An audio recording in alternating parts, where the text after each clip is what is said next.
Ladies and gentlemen, welcome to the VR Master League. We are here today with another fantastic series of Onward games for you in the Championship Group B Round Robin Series. And I am joined today by two fantastic casters, one you may remember from yesterday, and one just joining us on his availability, Mr. Parrot and Mr. Buxton. Parrot, how are you doing today? Very lovely. I ate my relatives today. I don't want to ask. I'm just gonna move on to Buxton. Buxton, how are you doing today? I am doing good, Noman. It's nice to be back in the casting chair. I've been slacking. Acknowledge that I've been slacking. I didn't pick up any of the final week's casts, but at least I'm taking a few matches here in this round robin B. Yeah, there is plenty of matches to be had today and in the coming weeks still. And that is what brings us here today. But before we get into the new hotness that we're going to be dealing with today, yesterday we had Group A, and I wanted to get some thoughts from you guys on the outcome. So for those of you who had not tuned in, we had the Challenger Cup Final and the Round Robin Group A series played out. So for the Challenger Cup Final, Rome and the Five Horsemen duked it out. Rome came out on top with a 2-1 map score lead. Parrot, what were your thoughts on that game? So many, but I'm just gonna slim it down to, although Rome did win, and I don't really want to sound mean, but I think the Five Horsemen should have won that. They freaked it up so bad in the first round, and they just threw away their win. I was so heartbroken. I'm still bleeding internally. I'm still sitting in the EMT. I'm like, please fix this. So they did win, but I think the Five Horsemen could have taken that easily. Well, good luck to Rome anyway for today's matchup. Buxton, would either of those surprising? I mean, was that outcome surprising to you, I should say? I wouldn't say it is, no. The Five Horsemen, they're a team with very nice players, that's for certain. They're good players. They've been around the league for quite a long time, but they just don't have the synergy because they are a relatively-ish new team. They've only been around for this season, but with the experienced players, there's bound to be some strange things going on, as there normally is with temporary teams. Like they took over jobs, like we saw, what was that, last year's summer championships maybe?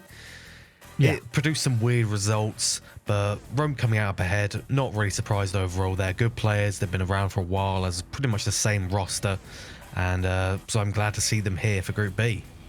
Yeah, absolutely. So they are moving on to Group B, which is today. We will talk about that pretty soon, but we do have to quickly go over Group A. So yesterday we had, some pretty insane games across our two channels, kicking off basically the first two rounds on both channels were all ties. It was all one map for one team and one map for another. So we didn't actually have a sort of series decider until the third series, which was, really fun, but also must have been super stressful for the teams. In the end, G-Men and Beginners did manage to take both maps of their final series. G-Men taking their win over Mayhem, and Beginners taking it over Danglers. So do either of those surprise you? During watching, did you maybe think that someone else had a chance? What do you think came out of that didn't surprise you as well? So Parrot, let me know, what was there any surprise for you in that series? It was pretty close, but in the end, my predictions came true. I did say the water spraying boys, aka the Beginners, will make the championship as they did in the past. G-Man, I kind of didn't know. I'm a bit surprised, but on the other hand, what do I know about the G-Man? I chose them because they remind me of Gary's Mozzo. I do remember that prediction, yeah. Buxton, what about you? Do either of those really surprise you? You've been a veteran caster of the league for a while now.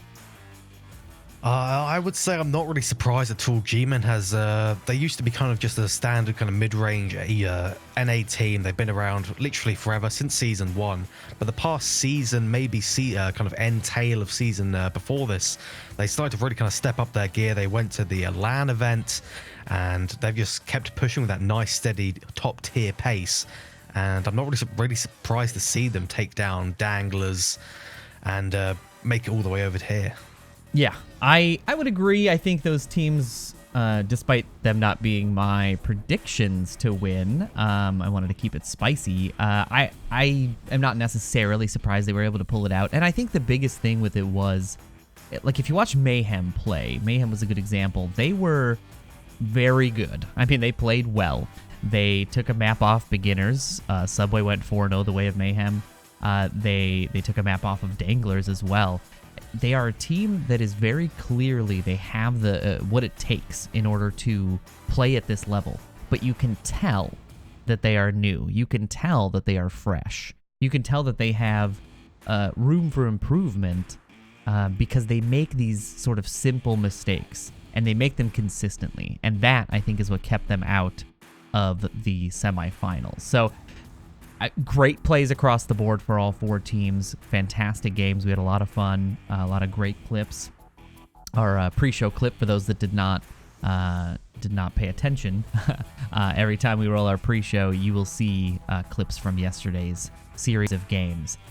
So many good ones. Thank you guys for clipping those as well. We use those all the time. But that being said, we now have a new series to talk about. We've got Group B going on today. That's going to be kicking off in about 25 minutes. The teams playing are Globochem, Rome, SMC Tactical, and Vikings. You can see them there in the frame. And the first series we've got is Globochem versus Rome and SMC versus Vikings. So, Buxton, we'll start with you. Of those two, which are you most excited about? And of those two, which do you think is going to be, I don't know, the most balanced match? I think I'm going to be most excited to see SMC Tactical versus Vikings. And I think that'll also be my pick for the most balanced, because Vikings, they've been surprising me basically every time I look at them. They've just brought out something new, and they've taken matches that previously they never could have thought to even get a tenth of the score of.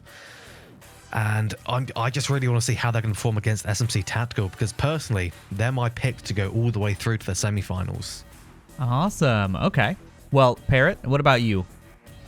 Well, I hate to talk after my dear beloved caster, Buxton, but he is right. Vikings are constantly striving for the stars, and I knew them, I know them a little bit personally. Spoilty, the captain, we play a lot of scrims against them. They are very good, and I also think the SMC Tactical Vikings match is going to be the most balanced one. But I do expect that Globochem is also going to do a pretty hard matchup. They were a big name in the finals that came before this. So we're going to see if maybe Globochem and Vikings going to strive both for the top tier. Yeah, I agree. I mean, Globochem and SMC aside, obviously near the top of the worldwide standings, sort of a known quantity, as it were. But for Roman Vikings, what I'm interested about with the Vikings team, I played with a few of them in the Onward All-Star matchups, and they are fantastic players. I mean, just very sharp, very communicative. You can easily tell why they're performing as well as they are when you play with them. And for Rome, they have sort of this like interesting chemistry between the players and an interesting set of loadouts. Like they're a team that kind of like does sort of the offbeat style of play, and it can be really fun to watch, and it can be very difficult to play against because it's hard to counter sort of these off-meta weapons and off-meta strategies. I think Globochem and Rome is going to be a lot closer than we might originally imagine. But SMC Tactical and Vikings will be interesting just because it's one of those matchups that doesn't happen very often, with it being NA and EU. So overall, who do you think is going to be coming out of Group B and moving on to semifinals? We'll start with you, Parrot. You're mean. I think overall it's probably either be Vikings or Globochem. I mean, maybe SMC Tactical. It's one of these three. I am open. Rome is not one of my top tier teams. I'm gonna say Vikings. Okay, fair. Buxton, what about you? My pick is going to be Globochem for the #1 spot into semi-finals, but I think Vikings is going to take that #2 spot and bring it in. Interesting. So you're going the EU way of those matchups. Yeah, I think the one that's going to decide most, if not all, I'm sorry, there's two matches that will decide most, if not everything. Globochem versus SMC and Globochem versus Vikings. Because the score line between those, I think, is going to be the deciding factor for who moves on and who doesn't. I think it will be very, very close between SMC and Vikings. I think Rome has a shot, but they're going to need to play just at 120% the entire day. And as far as I've known them, they have not been what I would describe as an endurance team, a team that can play consistently across a long series. They do play well in bursts, but they'd really have to surprise here to take it. So can't quite give it to Rome yet. Maybe next season we see a bit of a sharp improvement. But overall, I think that Vikings and SMC are going to have quite the battle for themselves. And Globochem is not having an easy day. I want to make sure that I punctuate that off the top. SMC and Vikings are not pushovers, and I'm sure they will bring something new and interesting to Globochem in this series today. So with that, any final thoughts for the folks at home watching? Parrot, anything you want to share with the folks? Anything interesting about today's matchups or anything else we may have missed? No, I only want to say multi-stream master race. Anything else is not accepted. Absolutely. Buxton, what about you? Along with what Parrot said, I'm just going to say enjoy, kick back, watch every public TV you see and can access. Put this stream up on it, no matter what. Laws be damned, you can do it. I believe in you. Yeah, absolutely. I can definitely get behind that. Yeah, that is going to do it for the pre-show. I do want to thank everybody for coming out this early if you're on the West Coast, or late if you're in the EU, and hanging out with us for these matchups. It has been a fun weekend. We've still got a ton of action for you this weekend and next weekend. If you're at the DreamHack Atlanta event, good morning, I guess. It's pretty close to morning or almost afternoon over there. But thanks for joining us. We do appreciate you guys tuning in and hanging out and hopefully trying out some of this Onward for yourselves. Please stay tuned. I mean, we've got a lot of action coming in. As I said, in about 15 minutes as of right now, we're going to kick off the first set of rounds. We will have on this channel Globochem versus Rome as the starting match, and then Master League 2 will be hosting SMC Tactical versus Vikings. So stick around for that. We will be right back, however, with more Onward action. Don't go anywhere.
All right, ladies and gentlemen, welcome to the first match of the day today for Onward's championship round robin. I don't even know where I am anymore. Round robin Group B stage. If you tuned into yesterday's Group A, you know exactly what to expect today. And the matchup we've got for you on this channel is Globochem versus Rome in Game 1. There will be 3 total games in the series. Each game will have 2 maps, 1 ban per team for map. And that is that. So let's, without further ado, get ourselves into our bans so we can get into the match as quickly as possible. We'll start with the away ban from Rome, and they have opted to ban Cargo versus Globochem. And on the Globochem side, they have opted to ban Suburbia, so not a particularly surprising set of bans there. Suburbia for Globochem feels like their most frequent ban. It seems like it is their sort of statistically weakest map across at least this season.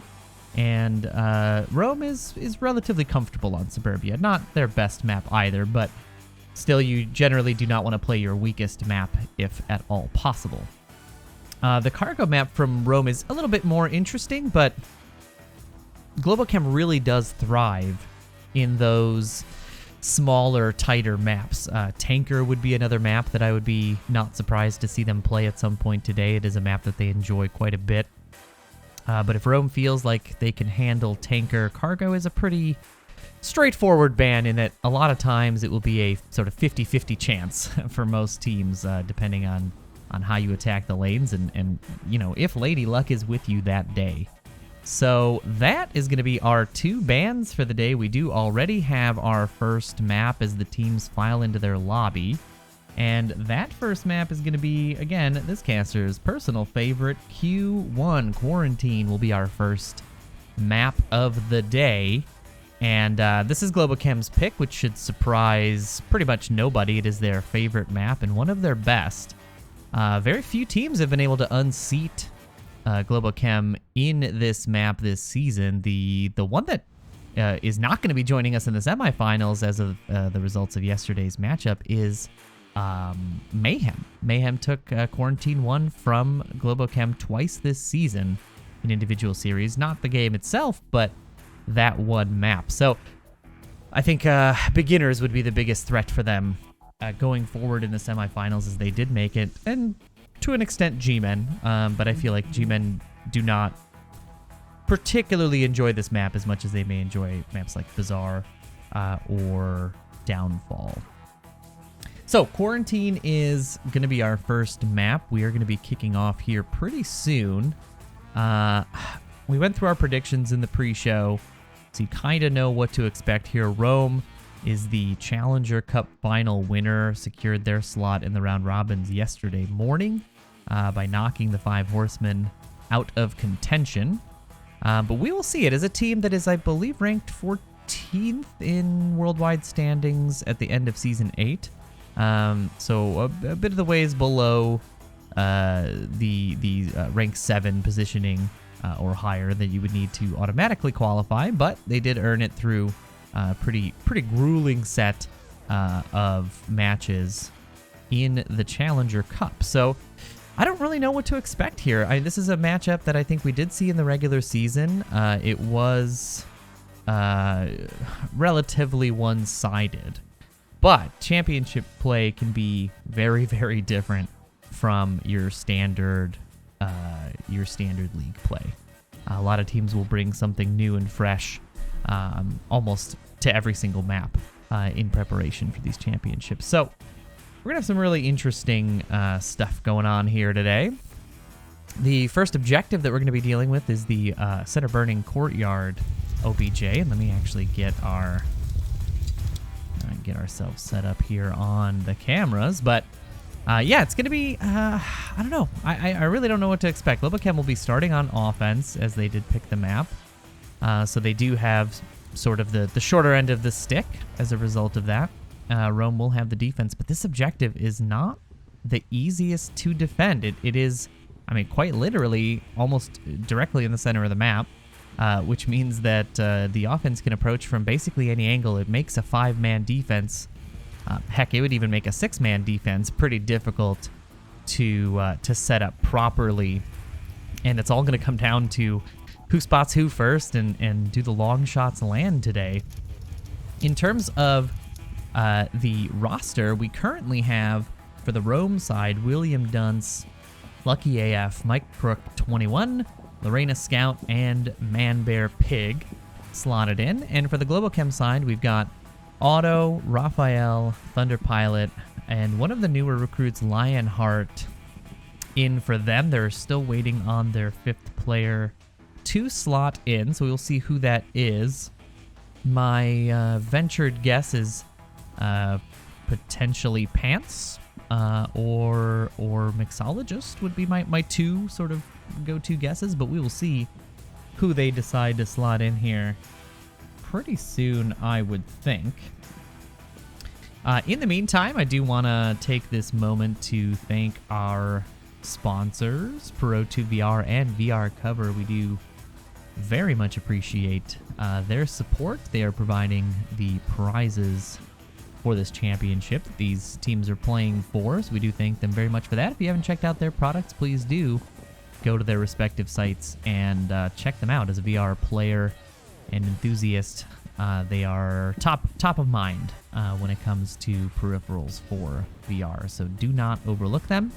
I want to thank those guys. I also want to thank everybody who has come out to hang out with us, to watch and cheer on these teams.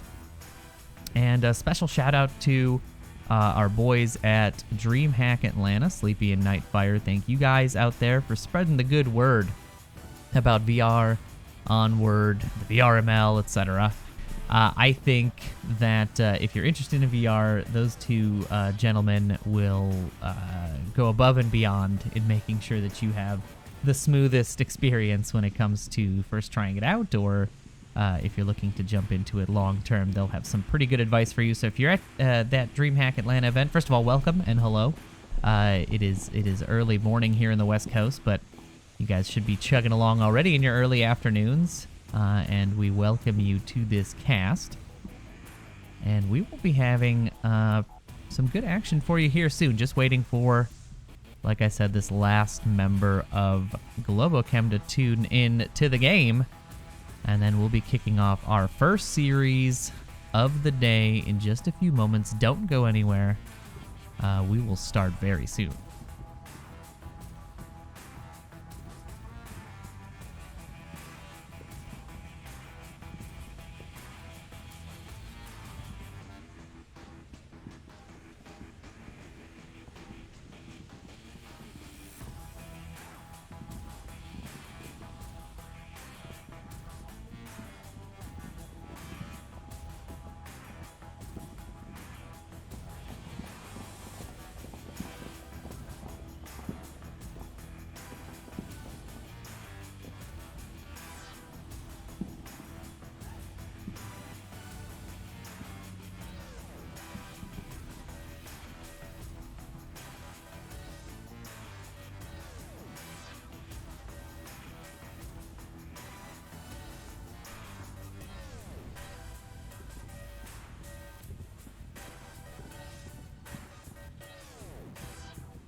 All right, just a quick update. My apologies on the delay. Still just waiting on this last member of Global Chem. We've got everybody else in the lobby and readied up.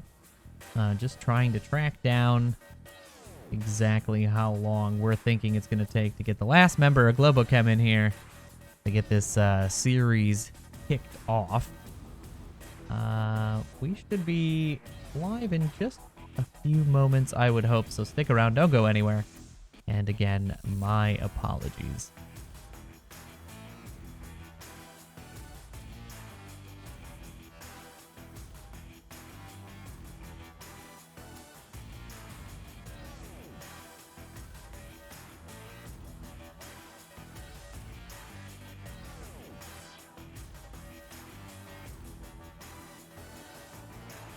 All right, I did just get a quick update. So there is a short delay here, a technical delay. One of the players is having an issue with his build. So I'm going to throw you guys to a quick intermission. My apologies for starting this before they were ready, but you know, you can rely on three things: death, taxes, and technical issues. So we will be back in just a few moments. Don't go anywhere. I'll throw you back to a short intermission so you can check out, you know, some of those sweet clips from yesterday. We'll be back in just a moment.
All right, ladies and gentlemen, I believe after that extended delay, which I, again, must apologize for, I believe we are getting everybody into the lobby, and actually, despite that, it will be a forced round play, as it is bumping up against the 20-minute timer for round forfeiture if you're not able to field a full team. But I do see 10 in the lobby, so we should be kicking off here in just a few moments. We did have a rehost, so the objective has changed. We are now going to be watching Globochem attack the East HQ objective on Quarantine. For those of you that tuned in during the intermission, we are bringing you Globochem and Rome in round 1 of the Group B series here of the round robins. We are also showing SMC Tactical and Vikings on OML 2, so do tune into that. If you're using the multi-stream, you're already light years ahead of me, and you don't need me telling you how to live your life. So do please check that game out as we go. I believe they were also experiencing some technical delays, so they'll be starting roughly on time, which is, roughly in sync with each other, which is a good thing for the overall smoothness of the cast. Just waiting for everybody to ready up here before we kick off. Again, the refresher on the bans is Globochem banning Suburbia and Rome banning Cargo. Not particularly surprising bans from either. I'm rarely of a mind to ban Cargo. It just feels like one of those maps that can go either way. So if you're playing a top tier team like Globochem, sometimes you want maybe a little bit of an element of randomness to it, because Quarantine, for example, is such a structured map, requires fantastic coordination. It would be hard to recommend, whereas Cargo oftentimes is carried on the back of 1 or 2 players, just people who move quickly, snap their gun up quickly, sort of have that awareness. Can usually do a pretty good job on smaller maps like that. But we'll see how Rome does in their first outing here versus Globo as soon as the round kicks off. I believe everybody should be readied up and good to go. Just waiting on the start.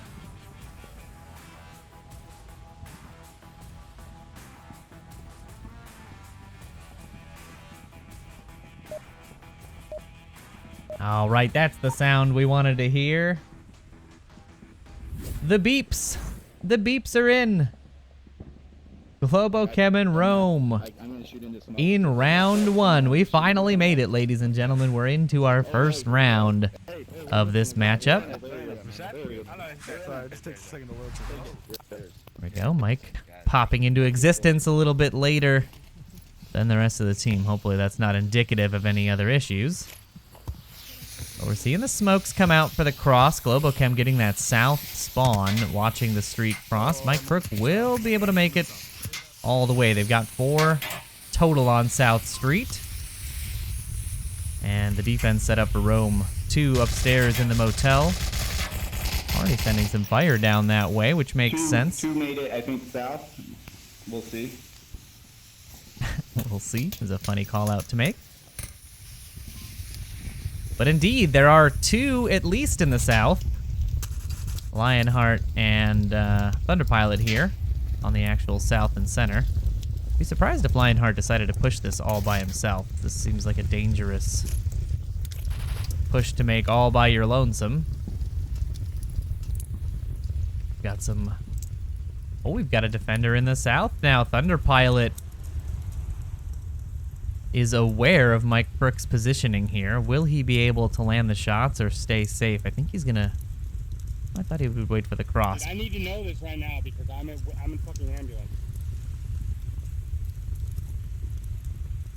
You can tell the tensions are high already. It's just round 1, but every round matters in this round robin series. Ooh, and Thunderpilot makes the push, does not rouse the suspicion of Mike. While Pants is sending a few more rounds down towards South Hills, keeping him suppressed. At least Pants is having fun.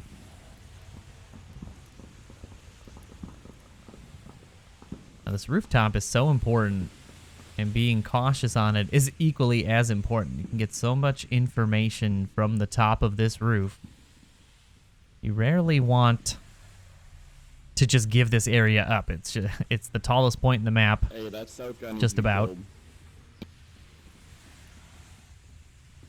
Dude, no, I didn't see him, but he's there 100% because he shot at me and The call-outs from Pants talking about Mike Crook's position here in the South Hill. Thunder and Auto are going to have to deal with him, and I mean, he is in a great position to catch one or both of these Globochem players here if he just makes the peak at the right time, especially Auto. The problem is now that both of them are prepared and waiting, he may run into an issue where he can only maybe get one with a refrag and have to make sure it's a confirm. So he's going to have a hard time dealing with this situation if we... Oh, Thunderpilot took a couple of shots there. Well, here's part of the original problem is Mike is using that 12x scope. Going to be a tricky situation for him to deal with Auto at close range, as Auto is running the SA-80 light machine gun. So it's going to be an interesting battle here. Auto likely going to set up on the south wing here. And Mike there communicating to his team. He's going to rotate out of these south hills, which is probably a safe bet considering how 100% known his position is at this time. So let's take a look here in the center as Raph and Lionheart continue to hold the middle. We've got 2 minutes and 20 seconds left on the clock. Globochem is pretty close to the objective. It's so funny to see them mirrored like this, where they've got 2 in the middle, 2 in the south, 1 in the north, and then the same basic setup for Rome on the defense. We'll see how this shakes out. Lionheart starting to push on the inside corner here. Manbear Pig going to be the first one to spot out this cross if he does indeed decide to cross.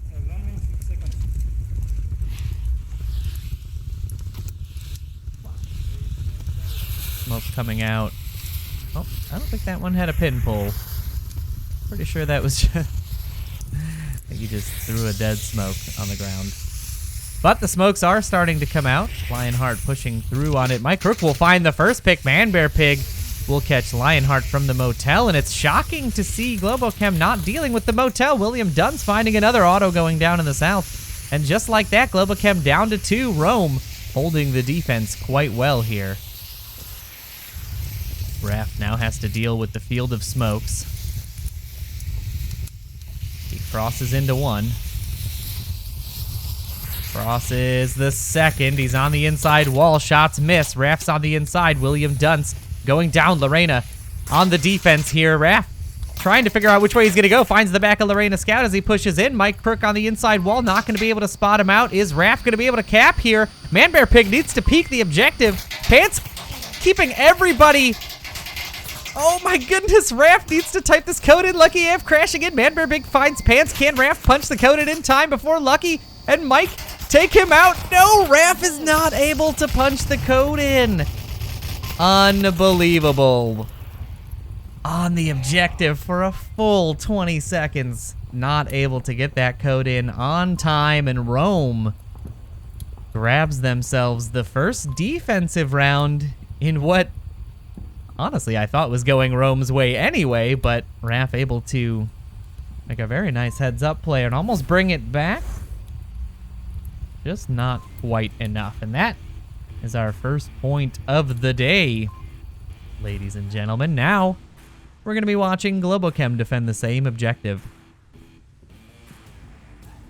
Such an interesting defense. I mean, Pants was doing the right thing there with the distraction play, running around the motel, keeping them occupied. Had he found a pick, had he found Lucky or Manbear Pig or both, there was no way Mike would have been able to stop that cap. But a very timely crash down to objective for Rome will give them that first point. We'll see what shakes out here in round 2.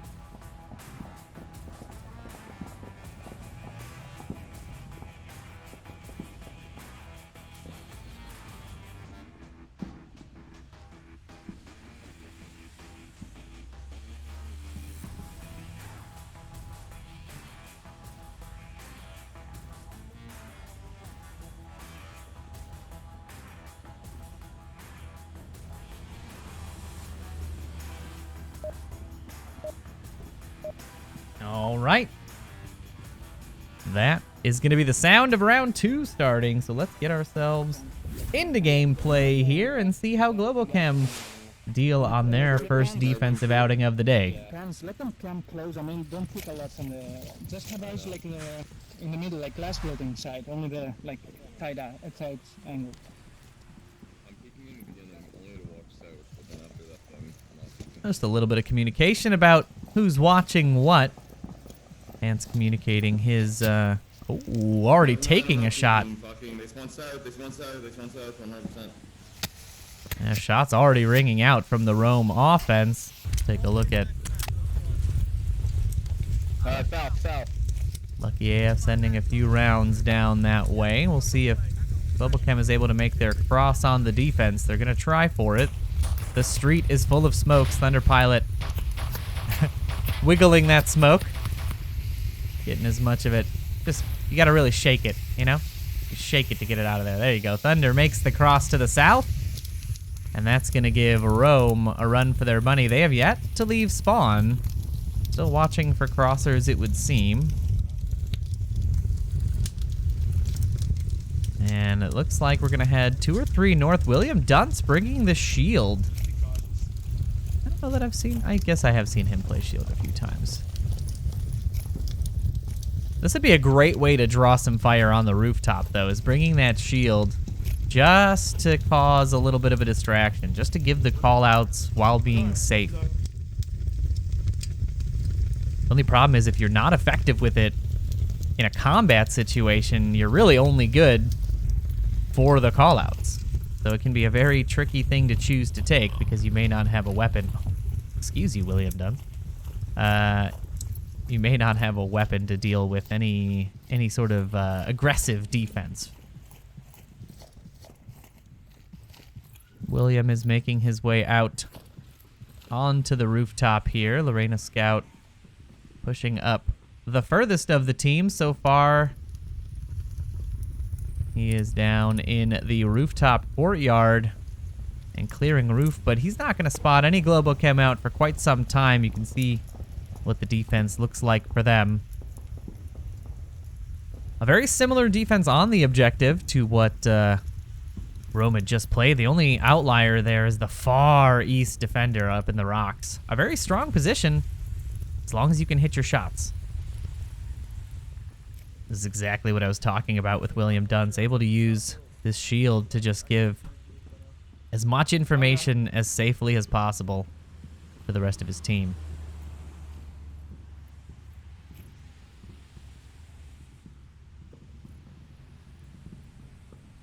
Not a whole lot of the defense he's going to be able to suss out here, as they are mostly tucked in. Raph, the only one potentially exposed, would be a pretty difficult peek to make, even with caster vision.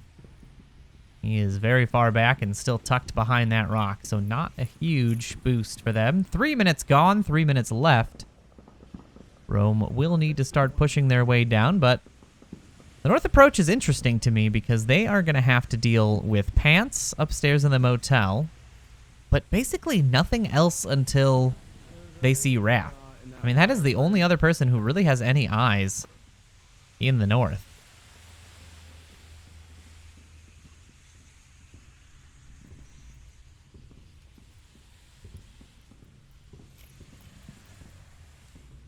Lorena again, living up to his name, scouting out the furthest point closest to the objective. Gonna move to the entrance.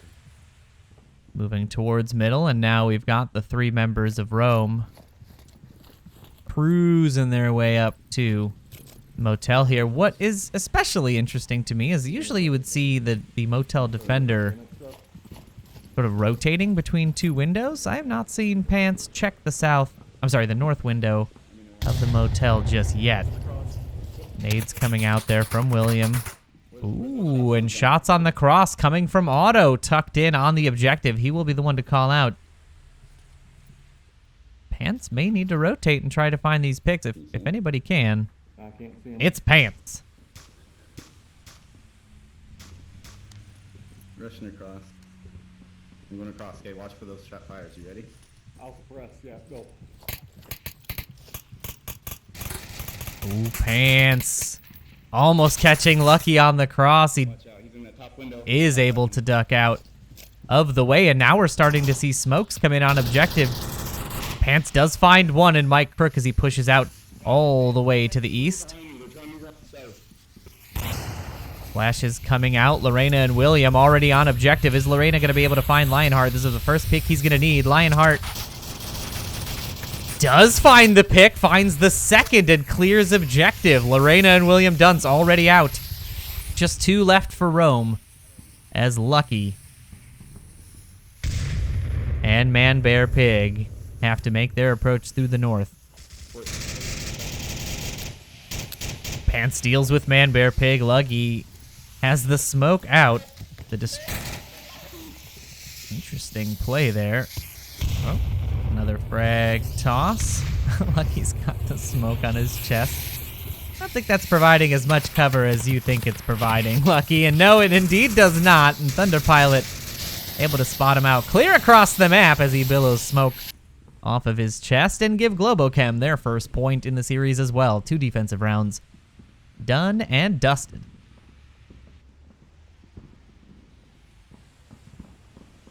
Pretty even spread on the kills so far. The team's doing pretty decent.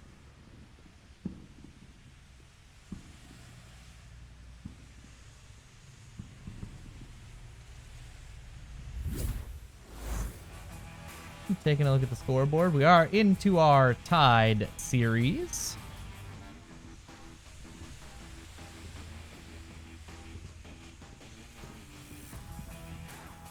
Interesting play there at the end. Yeah, that push out to the east was, I think, a little misguided. That far northeast push. I think cutting it a little closer to the motel, staying tucked in towards either the east or west wall of it, and then sort of sneaking up the stairs, maybe picking up Thunder Pilot at range.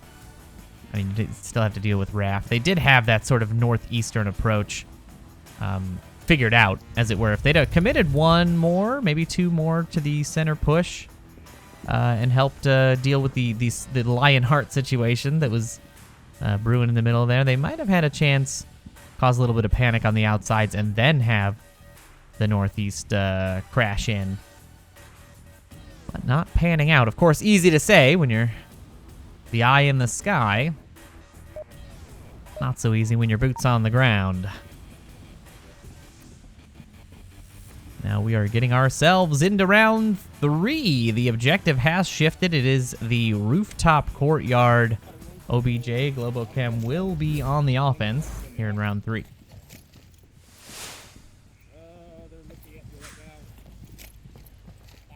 If I run middle, I think I'm gonna get sniped. Are we gonna see the same?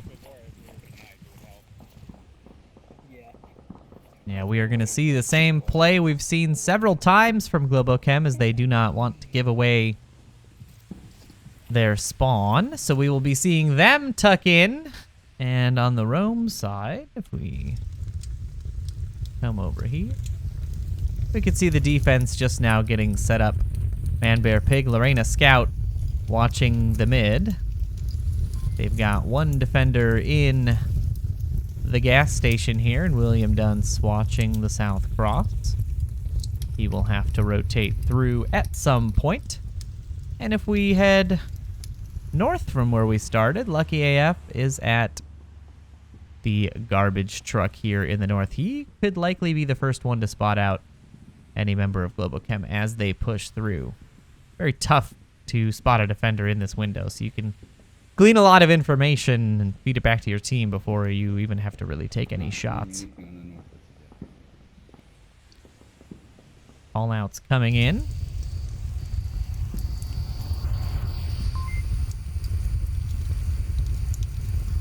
The main reason they like to wait as well is they do like to cross 1 there. Raph, you can sort of see him very small. We'll just zoom our way over here.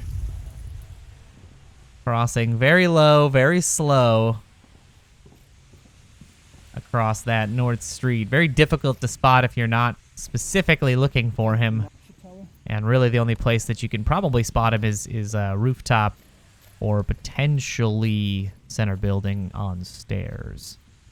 A pretty tough call to make, but Globochem now on the move as they push up from the east towards the north.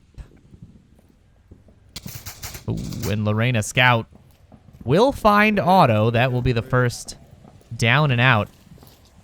I think, and we need to start keeping stat sheets on some of these things, but I'm pretty sure every time this play has happened, I'm pretty sure Auto is the first one that dies. Every single time they do this weight play, I have seen Auto being the first one down and out every time. I don't know what I don't know what that means. I don't know if it's good or bad, but either way, something I have noted the last several times I've seen this. So Pants will have to be the point man here, as they'll have to deal with Lucky and Mike Crook in the north. Raph, meanwhile, getting set up in the south, taking a look at the overhead map. He's still making his way, but Rome very clearly now not focusing too heavily on the south. That defender in the gas station is rotated out. So Raph is going to have a pretty clear run. We should nade behind transport. Ooh, the smoke coming out a little too early. Pants not super happy about it. Nade on the corner is good. Oh, and Mike Crook will go down before Pants even has a chance, but Lucky almost taking Pants down as he pushed up on rooftop. No, you downed him. One behind transport. No, you didn't down him. You did not down him. Take my sniper away. Ooh, Pants takes around there from Lucky as well, and there's the refrag from Lionheart watching the aggressive push. Be wary of that guy in the south. Pants will find... Ooh, Pants just cannot stop taking fire here from every single place on this map. The flash comes out. That smoke will be good enough to keep Lorena Scout blinded to his retreat. Raph now raining fire down here from the south. I mean, he's doing the work of 2 or 3 players. Manbear Pig is completely engrossed in the South Cross watch. And Globochem pushing these 3 down from the north. They're going to have to deal with Lorena first. And Manbear does take Raph down in the south, so that opens up more defenders to continue watching this north push. It is a 3v3 now. William and Thunderpilot just on the other side of this wall from each other. I'm waiting for them to do something before the middle takes shape. Lionheart will find Lorena Scout, however, on that inside wall, and William Dunce with the frag. Of course, as soon as I look away, Pants will clean it up nonetheless, and that leaves Manbear Pig and Lionheart left. Manbear wants to save the cap, make sure no one's on it, and Pants will clean it up, giving Globochem their second point on the series, and they take the lead for the first time.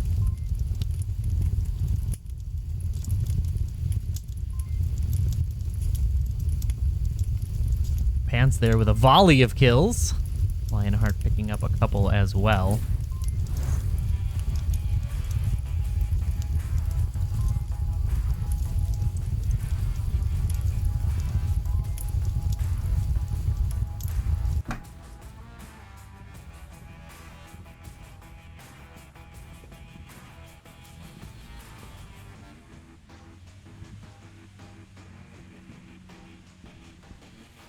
All right, now it will be Globochem's turn to defend, and Rome on the back foot for the first time in this series. We'll need to pull something out of their hat here to get a potential objective taken away. Curious to see if they take their time getting out of spawn, as well as we do, in fact, get mirrored spawns for the offense this time around. Oh, drum max, guys. 5 seconds, drum max. Round 4 underway now.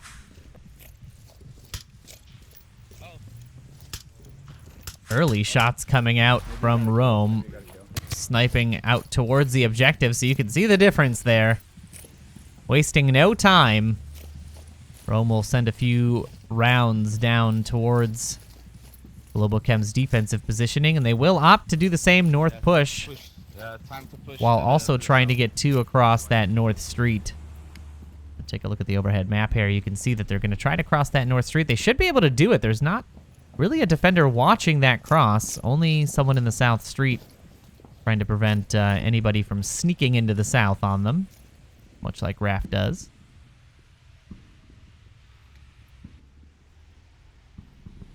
Lucky and William, the furthest 2 pushed up, will have basically free reign of the east side of rooftop here. They will start running into issues when they try to deal with the top of roof. Auto and Thunder are up top already. William, very exposed position here. He's going to be contending with Lionheart, who is in a very specific spot that is very difficult to see and look for. Was his peak perfectly timed? Nope. He doesn't spot William as he pushes through here, but I cannot imagine William will have the advantage here on this approach. He is so... There it is. Lionheart does make the peak. William goes down. It's such an exposed approach. Plane wing area. This game I liken a lot to Gears of War. I mean, you have to be behind cover as often as possible. You need to find a way to get yourself out of a firefight as quickly as possible, and that area there is not the way to do it, especially without any equipment utilization. Should we wrap back around? So have one on the burning building. That cross is gonna be a problem. So 2 have made the south now. The engine and work from the outside. Okay. The main street maybe. Okay. Lorena and Lucky sort of on the fly figuring out how they're going to approach this. You see where it died? They have Straight west from there. very limited knowledge. That was exactly where I wanted to go. Yeah, looks like that is going to be a bad idea for them to go that way. Check in with Mike and Man-Bear Pig here in the south. Try to make the cross, but I can't watch all of the rooftop. They've got So I can see most of it. 1 long-range scope, 1 holographic here. We can try. many pixels. Yeah, I know. I agree. I'll cross. I'll be the bait. Okay. I'm gonna go The slow. rooftop's looking for. So they're going to try and work together here, sending Man-Bear as the bait for bullet fire, and Mike Crook with the long-range scope watching for any defenders that might pop up. Man-Bear is almost on plane wing. You can see that those members in the north have opted to push towards tow trucks rather than continue their march into the north. Man-Bear taking a few shots there from the defense. Somewhere near burning, but on the ground. That is Raph inside of the village garage.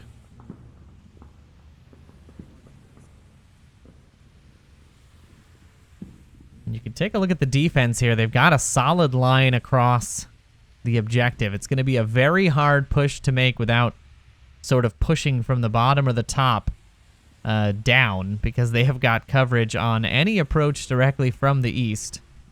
Take a look at Lorena Scout's positioning here.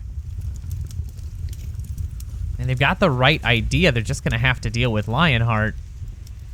And he is in such a strong defensive position with that little sliver of the plane wing and the dirt mound giving him cover.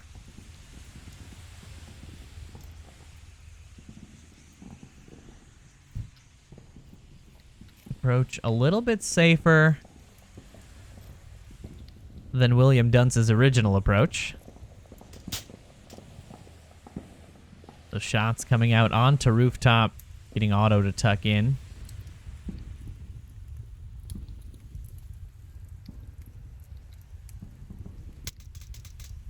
Man-Bear does find pants.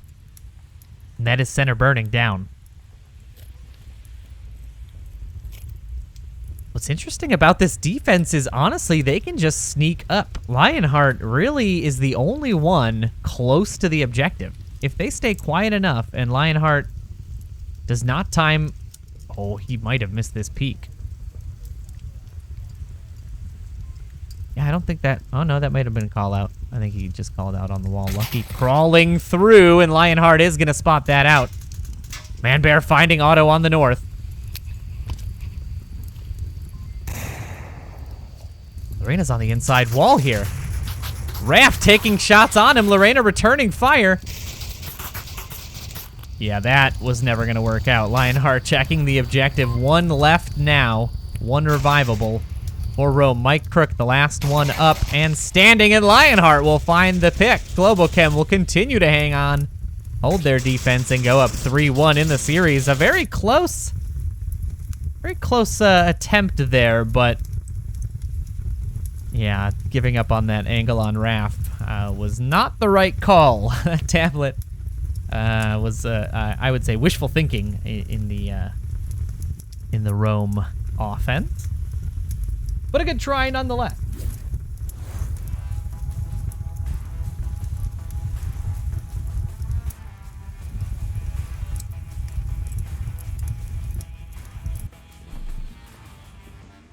And now it is time for Rome to try to hang on. This is Globochem's pick, so the scoreline not necessarily surprising. But Rome will have to at least try to tie up the series in their second map. So whatever their second map choice will be, my guess would be... Ooh, I'm going to say Bazaar would be the second pick here. But whatever the second map is, they're going to need to try and take it if they want to hang on in this series. It'd be a pretty serious blow to Globochem's standing potential in this Group B stage.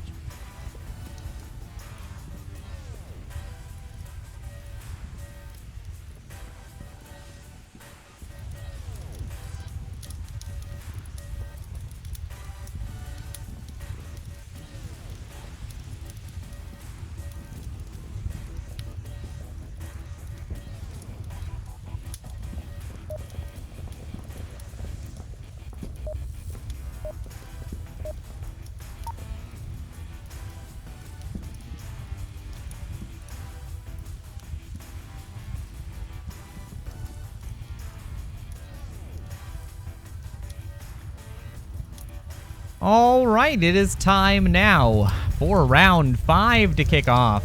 Globochem on the offense, dealing with now the center courtyard objective as their potentially final push. Otto, the only one in the south here, waiting for any crossers, and Globochem pushing 4 in the north. Okay, I'm gonna flash the transfer as soon as I get the opportunity, and then I flash the side of the roof. So I'm gonna wait for you guys to move over to like the roof, but I'm not gonna wait around. So as soon as that fucking flash is off, please just move. Raph watching the inside. Otto sending a few rounds down towards the south crosser. He does make it. There are already 2 inside of Burning. William Dunce and Mike Crook pushing up inside of this center Burning courtyard. This could be really dangerous for Raph, should he choose to go through the middle. And William Dunce will find the first pick. Jizzy going down. Raph with the quick refrag.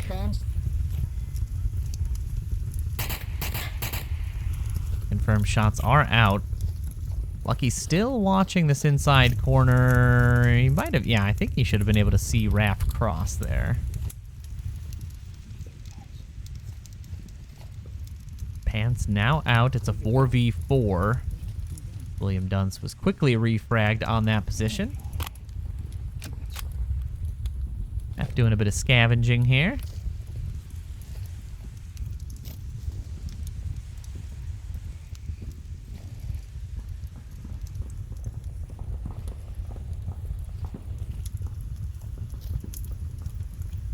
Take a look at the overhead map. The approach now, 2 in the far north. Might actually be able to get around the entirety of the defense, as the defense is so far pushed up on this west side. The one in the biggest trouble is going to be Otto. He is basically tucked in between 3 defenders, all watching in his general direction. You scared me. Yeah, I know. Raph sending off. Raph almost taking shots at his own team there. Tensions are running high. I mean, this is the first game. Like I said, there is no slouch in this series, so you got to take every game as seriously as possible, and the tensions will run particularly high. Auto? Do you think he might be to the wing? Okay, cool. All right, now it's going to be Otto's turn to start making some kind of moves here. Will Mike be able to spot his push out? Should he choose to do so?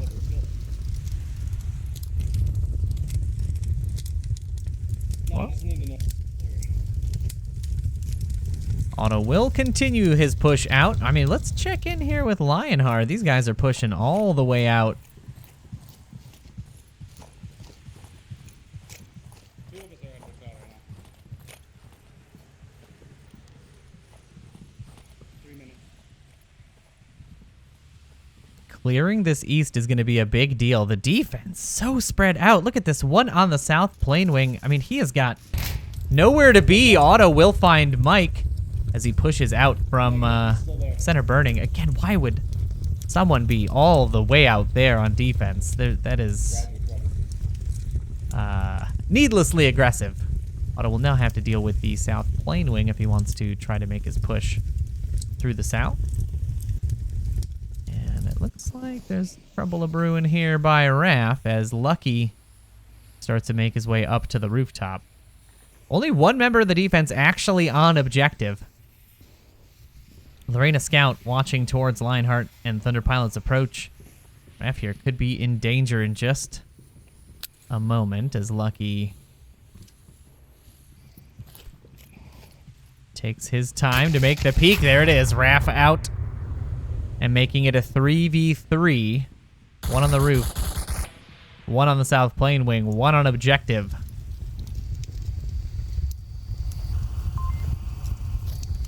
I mean, did I not call it in the early game saying this is an off-meta team? A very off-meta defense here. Lorena having to shift around a lot on the objective is likely going to get him caught out by one of these two members in the northeast.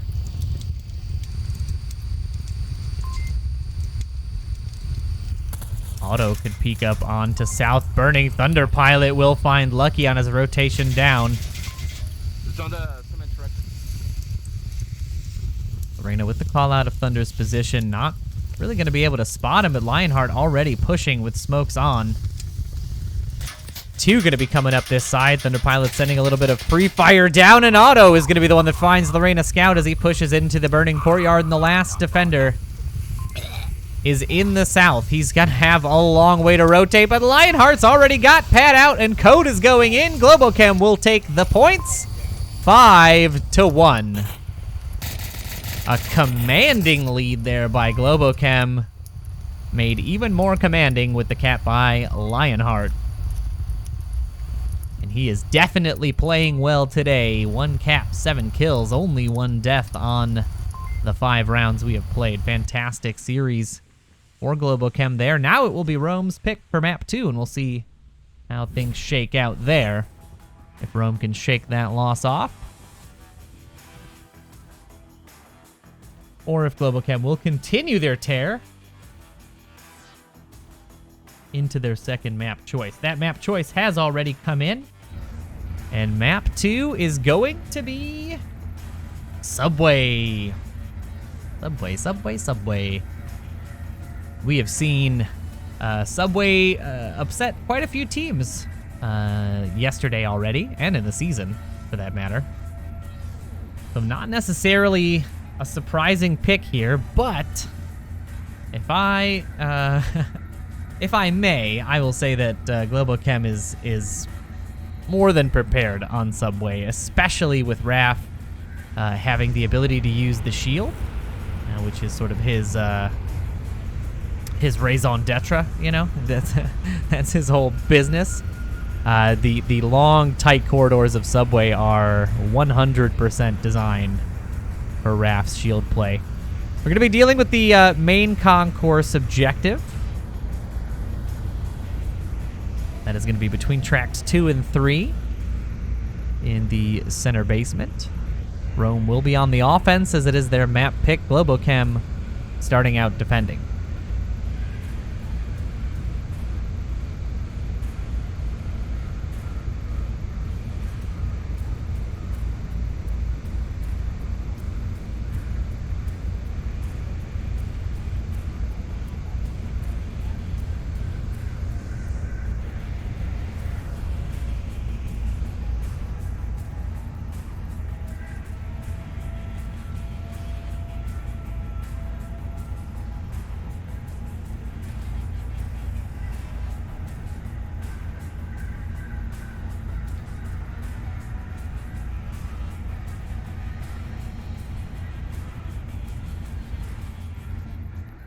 Looks like we do have a member missing for the Rome Hey, I'm side. here, I think they guys. are replacing one right now. There we go. That was the beautiful sound of Gladiator's voice as he came in to fill in the 5th slot here.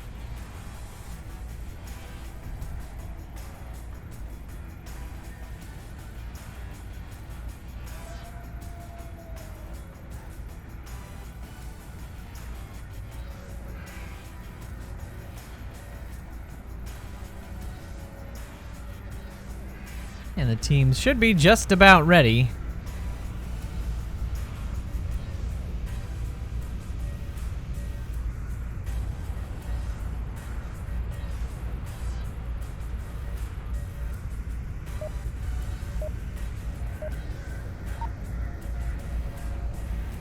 All right, we are off and running in our series as we get Rome starting off on the offensive. Sorry, let's follow along That's the good one. with Rome as they get set up. I practice him with the big one now. So now my arms all, like my body's all like. We'll ride along with Lucky and see if they can get lucky as they push through to the objective. Taking the upstairs approach here with the shield. The catwalk is going to be their target.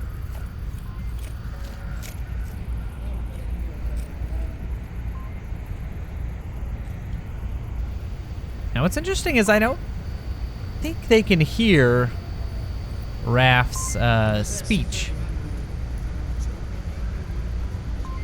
I can't remember which one you can hear. You can either hear footsteps but not talking, or talking but not footsteps. Either way, not sure exactly which information Lucky AF would have been getting there. Also, I'm a little confused as to why he's so far behind his shield defender. Almost no opportunity for refrag there.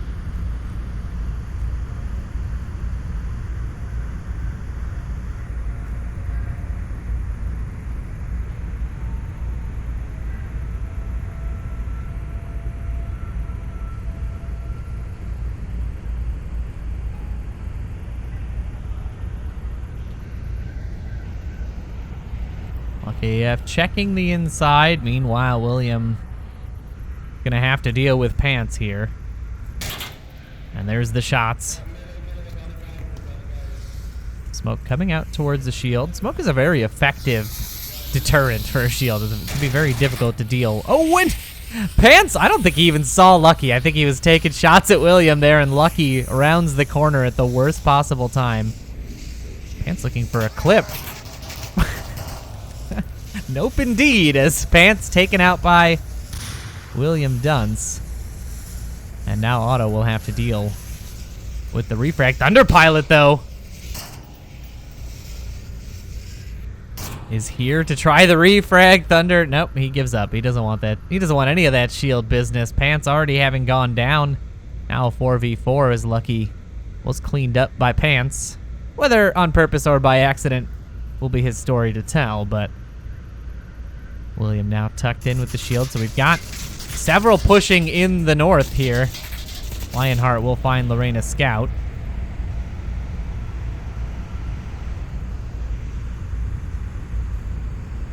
And this is going to be an interesting situation here. If Mike peeks this track, or if Otto takes a shot out towards William, this would be a good time for William to push down and through.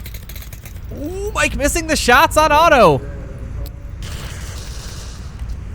Thunder finds Gladiator as he rotates up to the top, and Otto will toss the nade. It will not be good. And now it is a 2v3, William and Mike. The last two left. Otto losing his life to the refrag there by Mike. Lionheart and Raph, the only ones on main concourse, but Thunder Pilot's going to be in a great position here to do some damage to Mike as he comes up over this corner if they're not careful.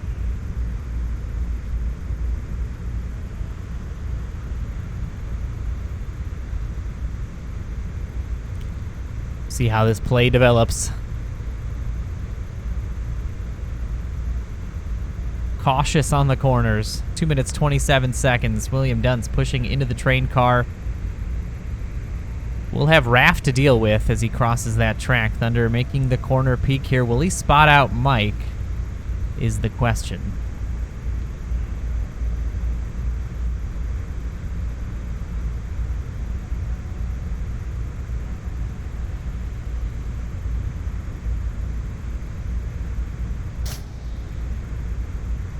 Shot there from Thunder Pilot draws the attention of Mike. Mike looking for the corner, does find Thunder, evening things out to a 2v2 now.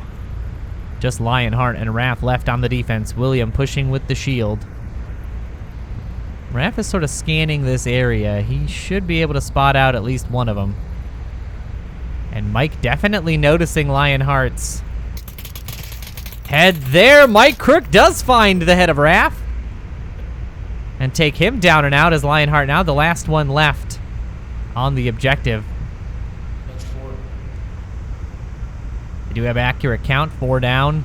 Mike looking for the head of Lionheart, does find it, and Mike Crook will be the person getting Rome their first win here on Subway. Exactly what they need, an offensive win to start off map 2. Mike Crook there with 4 picks. William Dunce, the only other teammate to find a kill, as he picked up pants on the stairs of the catwalk.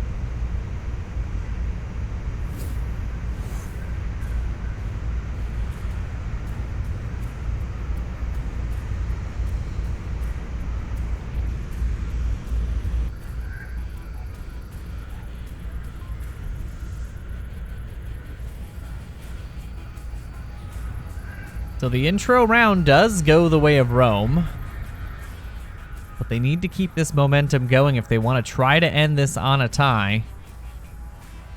It will all come down to how effective Globochem is with their shield play and objective capture attempts.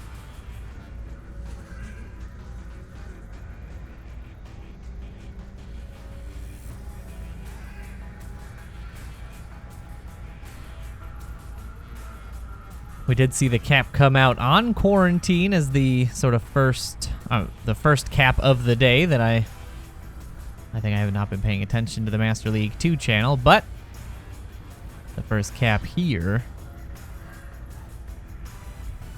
So Globochem definitely looking to try to get as many points as possible, as quickly as possible.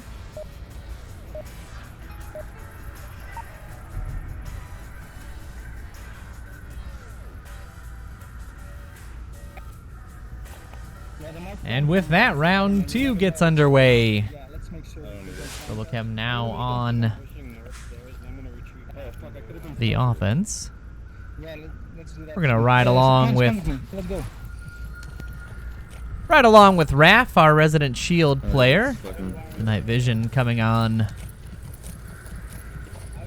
Gonna be helping him out quite a bit as he is using the shield and laser pistol. The laser being far more visible with night vision than without. Hey, someone's here down here, exactly here. I heard him. Someone's right in the middle. Interesting, they were already able to hear. Just get back. That defender already backing off.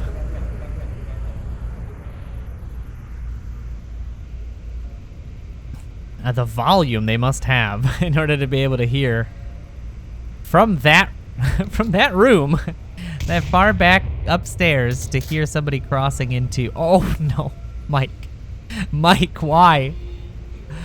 Mike, no. Oh, what are the odds? What are the odds, Mike? You clutch around 4-0 and then.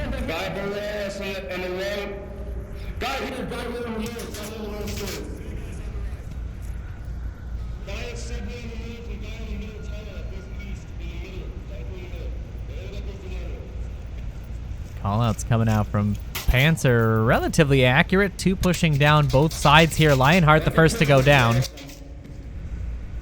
as William Dunce finds the long-range pick.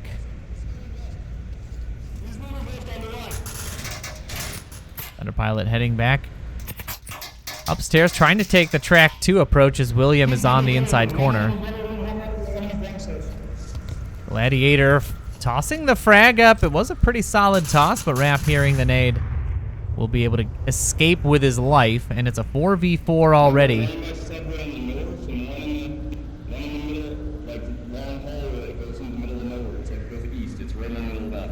I like that Pants is using his hands to make the call-outs there, despite the fact that only he can see where he's pointing. Mike Crook is the one he is trying to call out here on the track. And Gladiator on the inside of the second track. Mike will be the one that finds Pants with what looks like a C4 play. Thunder able to act off of some of that intel and find Pants on the inside. Lorena here is going to be in trouble as Thunder Pilot will be able to peek this corner and find this pick. And he is none the wiser for it. Globochem now up 3-2. They've got the advantage. Mike and Gladiator, the last two left. Gladiator shouting very loud for his callouts. Raph. The shield delivered. Signed and sealed as he rushes the corner with a knife. Mike, the last one left. Globochem with 3 up. Smokes are out. I wonder if they're gunning for this cap. I would be with 3 and 1. Mike on the inside corner looking for the pick. The shots coming out from Thunder will clean him up. And Globochem will go up 1-1 to tie the series up.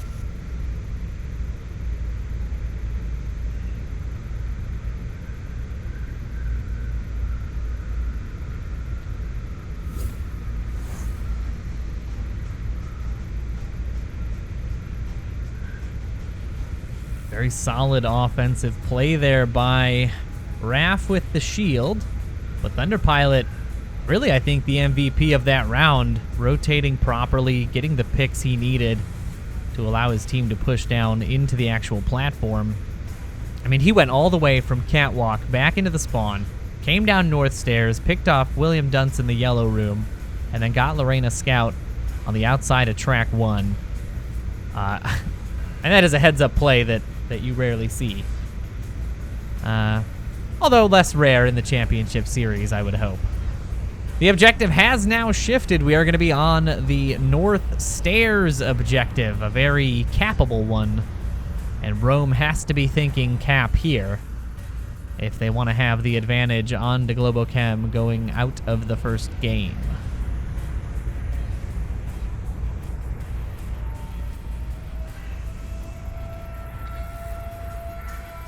We'll see what the approach looks like here in just a few moments. I'm curious to see if they decide to take this head on or if they're going to go with a flank approach or maybe a little bit of a mix of both.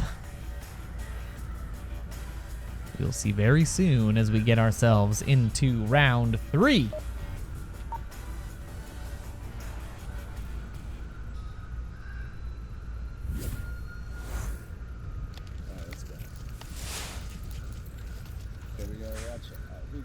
Round 3 underway. Yeah, we gotta watch for the thing. They're not gonna come north. No, I gotta check. We won't even. Let's not even go in that alley for a minute. Let these guys get things. So it sounds like they're going to play a little bit delayed here on their push into this north alleyway. And they're going to let Globochem sort of wear themselves out a little bit. Throw a couple of nades or a couple of flashbangs, as they would. You can see Pants here priming the nade.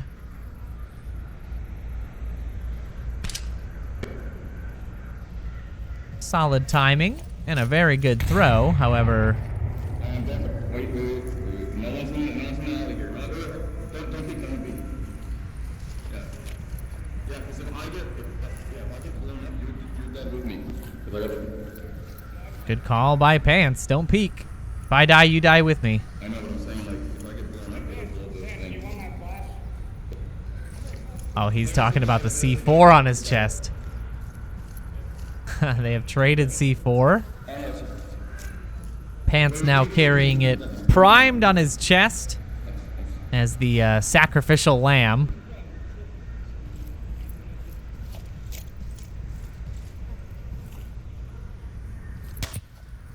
shots from William Dunce.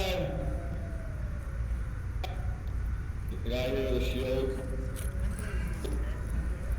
Don't come to me, don't come to me. Ooh, the nade toss. Almost had the distance, but actually goes inside the roof, inside the building. Not within range, and William, the only one left. If we take a look at the overhead map, we do see two approaching through that downstairs tunnel. They're coming through down below, but they're going to have to deal with the two defenders on track 1 at the top there, sort of at that crisscross positioning. You can take a look here. I'll use my cursor. These two here will be the ones they will have to deal with. The rest are all stacked up in the north.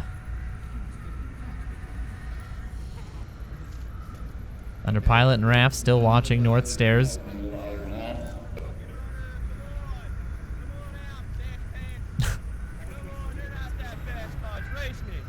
Race me, God. Shake your little head out here. William taunting the Globochem defense. You're not that fast. The nades coming out a little too short, a little overcooked, as Lionheart will find Mike Crook the down. That is inside the track. Let's take a look here. He did find a long-range pick. You can hear William making his taunting remarks up there as well. His Raph, Pants, and... Okay, can I not be stuck in the wall? There we go, and Pants with the 2 on the C4 kill. Finds a 3rd as Lucky rounds the corner. Pants is down and out, but that will be 3 dead for Rome. 4 dead for Rome as Otto finds the last pick onto Gladiator. And Globochem will go up again in the series, 1-2.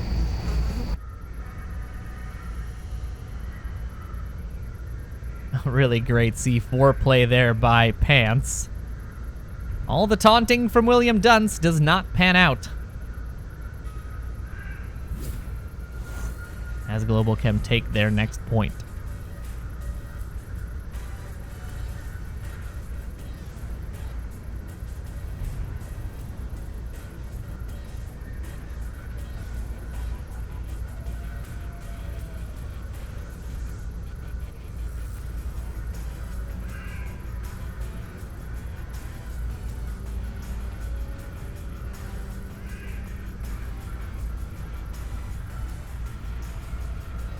Now it will be Rome's turn to stop the turning of the tide. They were able to get the first point onto Globo, but now 2 unanswered points have gone on the board.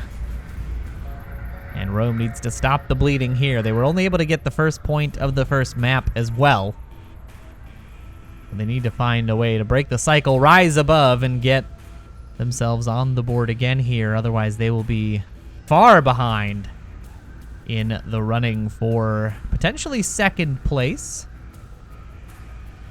I do believe the match on Master League 2 has wrapped, so if you are here from that matchup, welcome, welcome, welcome. It is a score of 8-5, I think, overall between those two maps, and it was a 1-1 tie for overall map wins. So already brewing into an interesting Group B, much like yesterday we did see the tie. Series coming out twice before any real game deciders were in. But we'll see if we have that same situation here, as round 4 gets underway. 2 shields now coming out as Lionheart downs his as well.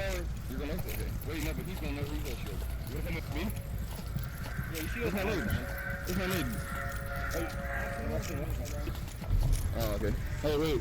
Why don't we have 1 shield back in the middle then? Why do you have 2 shields here? What the heck? Yeah, hey, Ryan, go middle with Ooh, that grenade went right through the... Okay, all right. Mostly wasted utility there by Rome. What's the flankers? What's the flankers? The 2 shield stack. Not cutting it for Globochem as they decide to push One through the middle and one up top. Going down that way. Okay, doing the training. And they will have to deal with the two defenders underneath the stairs there. Raph and Thunder Pilot, along with Auto, it looks like, pushing the upstairs north. William Dunce on the flank! How did I not spot this out early? Thunder Pilot able to easily clean it up. A nice little flank there by William, just coming up right on the backside of the offense, unprepared. I feel like if he'd have taken an extra second, he might have been able to grab 2 or 3.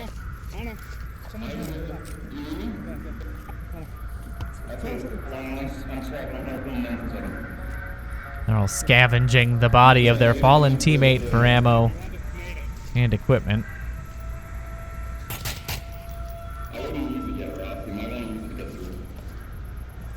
Still figuring out exactly how they want to approach this. The north stairs defended, but relatively recessed as Lorena Scout and Mike Frick both watching the downstairs. No,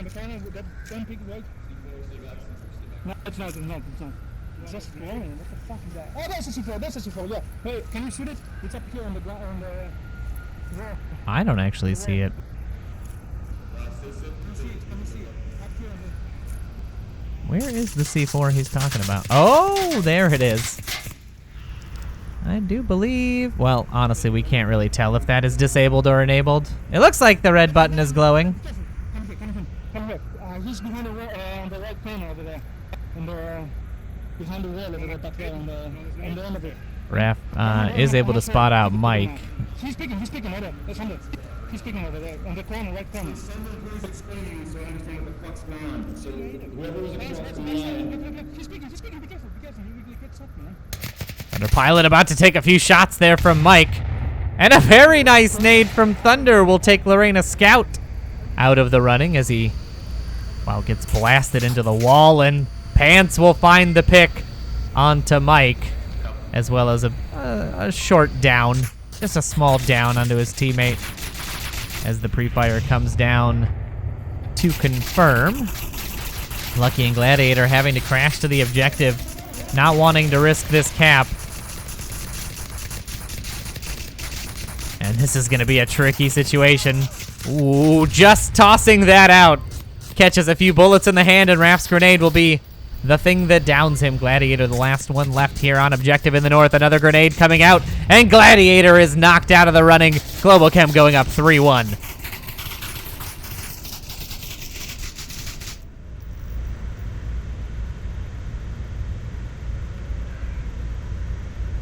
Fantastic play there by Globochem.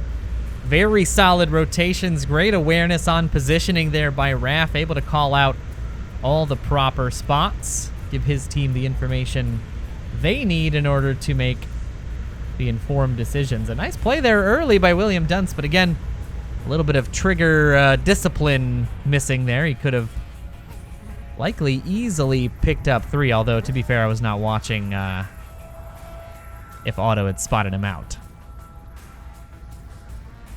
Once you're spotted, all plans go out the window. I think we all know that. There's no there's no contingency for when someone knows you're flanking.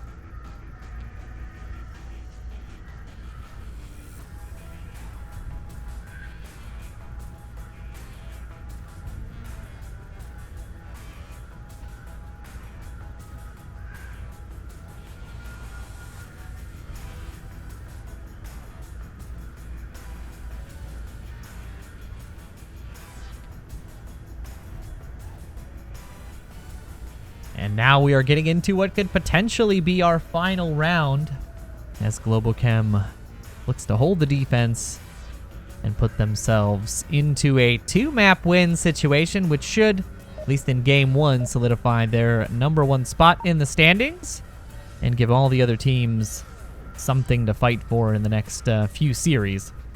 I killed one of them in that spot. But before that happens, they're going to have to go through 5 members of Rome in round 5. I can't catch the timer. So when we get down to the stair, I'm gonna go on. One of you stay in the server room and just watch the door. Don't push through yet. Wait till I'll click for you. A lot of communication going on about who's going where and when. Again, we're seeing 2 shields on the side of Rome as well. Seems like a pretty standard play for them.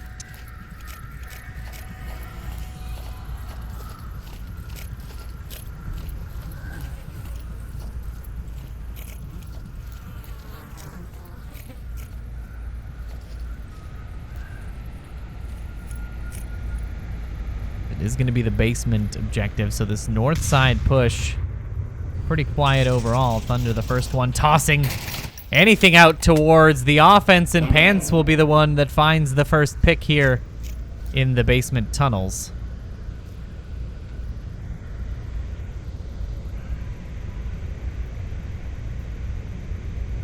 Pants on a quite aggressive push here, but if I turn off my flashlight here, you'll see why. A very dark, very easy place for defenders to sort of tuck in and watch. There's a lot of moving smoke and other things can cause some problems.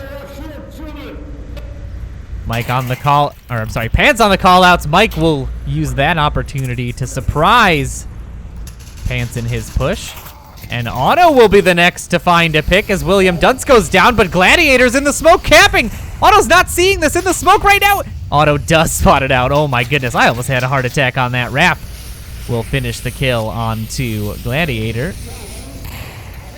And that is going to be 4 defenders on objective, scared straight. The last 2 members of the offense inside of this tunnel. Raph, the first one likely here to deal.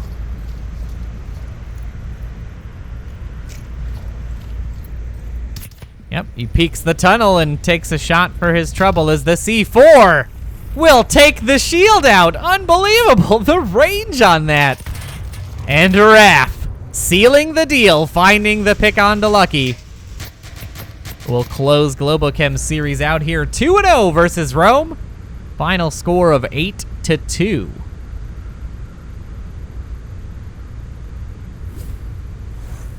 Stellar plays there by Thunder, Pants, and Raph for the Globochem side, really dealing the exact amount of damage they needed to deal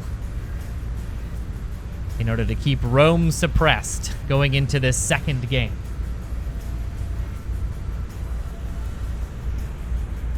All right, so now that we've wrapped our first set of games, we are going to get a short break, and then we are going to kick off our second series of games. It is going to be Globochem and SMC Tactical on this channel, and Vikings versus Rome on the Master League 2 channel.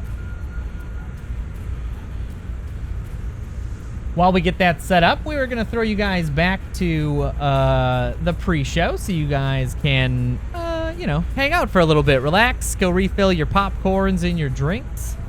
And we should be back sometime within the next half an hour or so, but tune back in. We will try to get these started as soon as the teams are ready, so don't go too far. We will be back very shortly.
All right, ladies and gentlemen, welcome back to the Onward VR Master League Round Robin Group B Game 2 series we are getting ourselves into now. And I am joined now in our second game by none other than the velvet voice of Onward himself, Mr. Buxton. How are you doing, buddy? I am doing very good. It's good to be here to spectate this hopefully, exciting match. I did like how Global was playing just at the tail end of what I saw of the previous matchup. Yeah, they have definitely started off strong. Only giving Rome 2 points in that first series is exactly the kind of start they need to keep their solid hold on first place here so far. And the SMC game, I believe, ended in a tie, as I had mentioned during our cast. So it'll be a tight battle for second place here in these next 2 games. But we are getting everybody into the lobby now for game 2. Let's take a moment and talk about the bans, and then we'll talk about the map that we're getting into. So, on the away side, SMC will be banning Downfall. Not a surprising ban for those of us that know SMC and their choices. They're not a big fan of that map. And on the home ban side, it is Suburbia again. Again, really no surprise there. Global Chem statistically weakest on Suburbia, and SMC pretty strong on it. So neither of those should be surprising to anybody. We have got as our first map choice yet again, Quarantine is going to be the first map played between these 2 teams. So should be a pretty exciting series to kick us off. What are your expectations for this this map and sort of this game, Buxton? My expectations for the match and the game. Okay. Oh, I think SMC could surprise us in a few bits, but I think Globachem is going to pull through on this map especially, because Globachem, they like their Quarantine, but SMC is definitely going to try and bring something. So I think I'm going to aim for a 1-to-1. 1 map each. You're going 1 map each. Interesting. So Global Chem is going to take this. What map do you see SMC picking into? Let's see. I'm going to imagine we're going to see a cargo come out. Ooh, yeah. I can definitely see a cargo. Landon Jordan deadly with those nades, as well as Pone Cake and Captain Soda. A very tough team to go up against in Cargo. We've seen a few of their matchups during the season, and it has always been relatively tense. So, yeah, I can see that. I can see us doing a bit of a Quarantine and a Cargo. We are just waiting for 2 members of Globo to file into the lobby before we start things off. And make that 1. Yeah, there it is. 1 left to go. But in that time, I do want to thank everybody for tuning in at home and hanging out with us for game 1. We do appreciate it. Everybody at the DreamHack Atlanta event, welcome. Apologies for the delays we've had today, but that's a part of life. This many people running things at home can get a little tricky, but got everything going. Such is the life of the online tournament. Yeah, exactly. But not the worst that we've had, I don't think. So glad we can get ourselves into game 2 here pretty soon. I am also going to take our time to thank our sponsors again, ProTube VR and VR Cover. Thank you them for providing the prizes that these teams are duking it out for. Do go ahead and check out their products if you're just getting into VR or interested in specifically getting into competitive VR. They will be a huge boon for you if you decide to invest there. So that is that, and now we're just waiting on everybody to get in to this lobby. So as we said, Quarantine will be the first map. The first objective so far that looks like we're slated for is going to be the gas station garage objective in the southwest, and Global Chem will be starting off on offense as it is their map pick. I haven't had a codecaster so far. Prediction. Oh yeah, please do. Globacom's going to go straight for that center burning building and take control of that as quickly as possible. That's what I'm feeling here. Are you saying that from any spawn? Are you saying like even if they get yes, crater spawn, spawn, regardless of it? Interesting. A quick That's push what I'm from them. feeling right now. That burning center burning building on this objective is just such a core position that gives you good view line of pretty much the entire objective, as well as any crossings to it. So if you lose it, bad times are very much ahead. Yeah, they have been playing a little bit more tepid. In fact, I would venture to say that they're a little disheveled in that first series. They kind of felt a little seat of their pants. There was a lot of, and that's of course a pun because, you know, pants. But they sorry, I saved my good puns for Monday.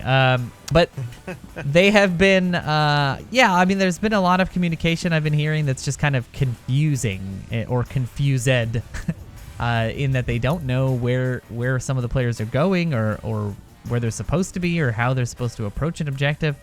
And they've been able to pull through against a team like Rome because, as we had said earlier in the Game 1 cast, they are a bit more off meta. They can be a little bit easier to pick off if you're playing a little looser, but SMC can definitely punish having no plan. They can cause a lot more havoc on the battlefield than Rome can. So Globochem is going to have to really tighten up here in this second game if they want to maintain their lead. They cannot afford to lose, well, the series especially, but they cannot afford to lose even so much as a map if they don't want SMC hot on their heels. So we won't have to wait very much longer to see what happens here because round 1 is getting underway. Globochem on the offense starting off. And they are getting that quick south spawn as round 1 starts. Norman, I fear this will be absolute chaos with Globochem. I think they're still going to try and cross north, get to the roof, and then come in full burning. They are going to be a little bit more south-centered, with, of course, the people crossing over the south road, which are taking shots. Yeah, the south cross is going to be a difficult one. They've got the smoke in. Pants did make it across already to the East HQ, so not having too much trouble there, but now 2 watching this cross as Thunder just continues to pile smoke out towards the middle, and Thunder and Auto. Yeah, it looks like Pants is calling out a few of the people in the south. Thunder, the last one left here to cross, or second to last. If Thunder is terrified, I think. It's a tough cross to make, but he does make it across, and that makes 3 inside the middle. This feels like I'm watching the Great Apes Vault defense strategy here, if anyone remembers that at all. It's an interesting defensive setup if we're taking a look at the overhead. 3 on the backside, 2 on the front. Auto, Thunder, and Pants now really trying to clear this north side, but none of the defenders even cross North Street. I mean, we're hearing, if you guys can sort of hear these communications between Globochem, they are frenetic, to say the least. They're actually confusing me a little bit. I don't know who's talking to who. What they're saying is mad. Yeah, Thunder Pilot sending a few rounds out towards the rooftop. Again, a relatively unnecessary amount, as nobody came towards that north side. SMC still set up on the backside of objective. A very interesting defense for them. One I have not seen from them yet. Usually they're a little bit more forward on this, but playing it a little tighter versus Globochem. Raph now. Ooh, I think I see. Oh, go ahead. I think I see what Globochem is doing here. I think that smoke across the North Road was mostly just being used as a distraction so that the man in the south on Globo, Lionheart that being, can kind of push in from the south with, again, the man in the north, which I think has, no, it's actually Auto far in north. I think they're going to come in from kind of a behind angle while the rest of Globochem is just pushing through the standard way, full burning. Yeah, Edna was able to catch Auto crossing and make the call out there. I don't know. I see another one crossing. Yeah, she's got both of them. They're crossing up. So it's not going to be a surprise for SMC here. She is making the call outs properly for SMC, so they should be aware of that north side push. And honestly, if you saw the smokes, you're most likely going to be thinking that there is going to be somebody in the north, and now a few guns trained in that direction as Trip watches from center. And a little bit of a pistol round from Lionheart, clearly trying to use it as a distraction. Yeah, they've got... yeah, he very much is. He's just got pistol in hand. That's all he's doing. Yep. Just a little tap, little love tap there from Lionheart. I don't know that that would necessarily draw my attention. It would really just be a, hey, there's somebody in the south. You know, like, thanks, Lion. Maybe that's what they're trying to do. This is some like high-level psyops warfare, Gnome, and they just wanted to have it like in the very back corner of their mind. There's someone on the south, Gnome. Yeah, we have to be vigilant. There are two in the south watching that angle, so I don't think SMC is too worried about it yet. We've already burned 4 minutes, though, in getting Globochem set up there in the north. Thunder, the only one left in the middle. And let's follow our north push here as Pants, Otto, and Raph all make their push for this north side hill. This is where a bulk of the battle is going to happen, as Pants will need to start dealing with Edna first. He's looking for her now, yeah. The Jordans, the married couple, taking up the wireframe in the Volk spawn.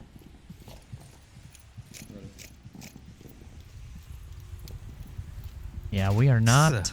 This is a strangely slow form of Globochem I'm seeing here. Yeah, this is kind of what we've been seeing overall, and again, for Rome, this would likely be okay. The mistakes they would make would catch them out, but SMC definitely a far more trained team, a lot less likely to make a rogue peek here and there and get caught out.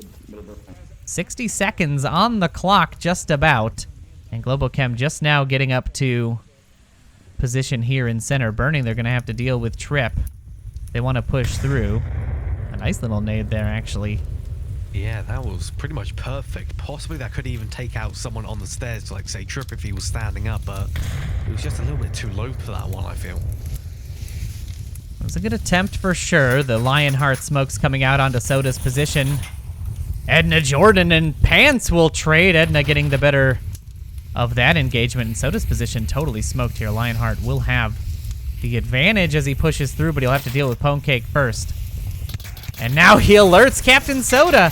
Otto finding Trip inside of Burning. 20 seconds left on this push. Can they do it? Captain Soda finds two as Raph and Otto are on the inside. And now it's 3v1. The last member, Thunder Pilot, likely going to be running out of time here as he pushes into Volk, and Captain Soda will end that offensive push. SMC going up 1-0 on this second game so far. Man, Soda was an absolute killer there. What was that? 3 kills on Globochem as they tried to push from south and north? Yeah. That is 4. Possibly 4. 4 kills for Captain Soda. Just one trade. Oh, yeah, confirmed 4. A fantastic series there for Soda. Lionheart giving himself away a little early with that pre-fire. It was a bit surprising to see. And then, yeah, he was just... he had all the time in the world. Ringing the service bell. It was... That's the equivalent to how much noise he was making. It was... See, that is exactly what I'm talking about. That you cannot afford to be sort of this disorganized when it comes to attacking an SMC defense. They are patient. They are, you know, they know their angles. They know where they have their gaps, and it's very hard to punch through unless you're sort of coordinated on that attack. We saw, you know, sort of like a 2x2x1 push. You know, 2 at once, and then the last member of Thunder Pilot there just in a mad dash in the last 20 seconds. Wasn't likely going to be able to do much anyway. So we'll see how that translates to the defense, but Globochem's got to be worried now. Yeah, they absolutely have to be. The first round, I don't know how many times I've said it. Is it important? Is it not? For me, it has always been important. But I will say that Rome took the first 2 rounds of the first 2 maps that they had played against Globochem and then subsequently put up 0 points. So it may not be as important depending on who is playing. I don't know. SMC showed strong there, though. They had, what, 4 up at the end? 3 up at the end? It was a very... I think it was around 3, yeah. Yeah, very solid start for them. And here's our second round underway. Now SMC on the offense. I'll go with you guys. And a little bit of confusion already on the SMC side as well. You would think these teams would be well prepared for their matchups. Go right there and watch that rock on the south side. Globochem not pushing out very much on their defense either. If we take a look, you can see they're kind of all clustered together on that objective, as well they should be. No need to be overly aggressive. If SMC can hold relatively close to the OBJ, then Globochem should be able to do the same. This defense makes me think, you know, Globochem might get a little bit kind of spooked from that last round, from our discussion on if it's important or not. Because this is a very tight defense. Even Thunderpilot sitting way in the southwest there. Oh yeah, he is almost in the corners of the map. He is very tucked in here. He is expecting this northwest sort of flank, and you can see the defense from the overhead is kind of, it's expecting either like a northwest or a south plane wing push. Like they're really giving the northeast corner of the map entirely to SMC, tucking it away from it, and just waiting for them to get into a kill box of sorts. We'll jump over here back to Trip, our resident caster, who will have to prove himself worthy. Don't embarrass the casting crew, Trip. It's the rule. It's the rule whenever a caster is casted. You get kicked out if you lose. Yeah, that's it. It's over for you. Any mistakes, they are clipped forever, and they are used in all of our promotional material. We're watching the inside corner here. Otto tucked in. Lionheart tucked in. He's not going to really spot anybody out. If he peeks, so this is a tight angle here. If you kind of zoom in, if you watch through this window, you can maybe see Pants as he peeks up on the stairs, but it's such a tight little angle. Oh, yeah. Oh, but he found it! He found it! I got him through the window. Trip able to find Pants on that. Wow. Yeah, look at that prescient play. It's like he's got caster vision in the headset or something. Able to spot him out. Some shots going out towards the objective. Allegations. Yeah, exactly. Oh, God. It never ends. It never ends. Ponecake and Raph here are going to have to deal with each other pretty soon, as Ponecake is sort of eyeing the prize of getting center burning. Not sure Raph is going to give it up too easily. No. Ooh, the shots ring out. He does spot Ponecake on the push. Ponecake looking for the refrag. The C4 a little too early. And now he's going to have to deal with this. The grenade coming up and over. Not good. I think it does a little damage, though. You see a needle having to come out. Smoke's now coming in. Jeez, these backside nades. Landon almost finding Raph on the back there. Poor Raph's IK just freaking out. Is he going to be able to find Raph on the inside corner, or will Raph find the peak first? No, Ponecake is the one who wins that engagement, and SMC now up 5-3. Globalchem's defense just not able to hold. Oh, there was just an almost beautiful nade coming over from Auto onto Ponecake from the center building, and they're starting to engage perhaps a little bit now. At least Auto is aware that Ponecake is in the area. Oh, Auto is under fire from 2 or 3 different spots. He misses the cross as Edna goes to that side, and Ponecake will be the MVP for Globochem right now, finding the first pick onto his own teammate. Thunderpilot rotating out of his position is not going to catch Landon and Captain Soda here, coming around on the backside. They're pushing through northwest. Will he be able to hear them before things get dicey? 3 members of Globochem left. Thunderpilot does seem to be aware as Captain Soda pushes, but the trade comes out. Captain Soda revivable. Landon will likely have to rotate in order to find one. Ponecake does go fix his mistake. As Otto gets the confirm. Now Landon here on the inside finds the back of Otto as he rotates back to objective. That's going to leave just Lionheart left against 4 members of SMC, and it's not looking very good right now for Globochem.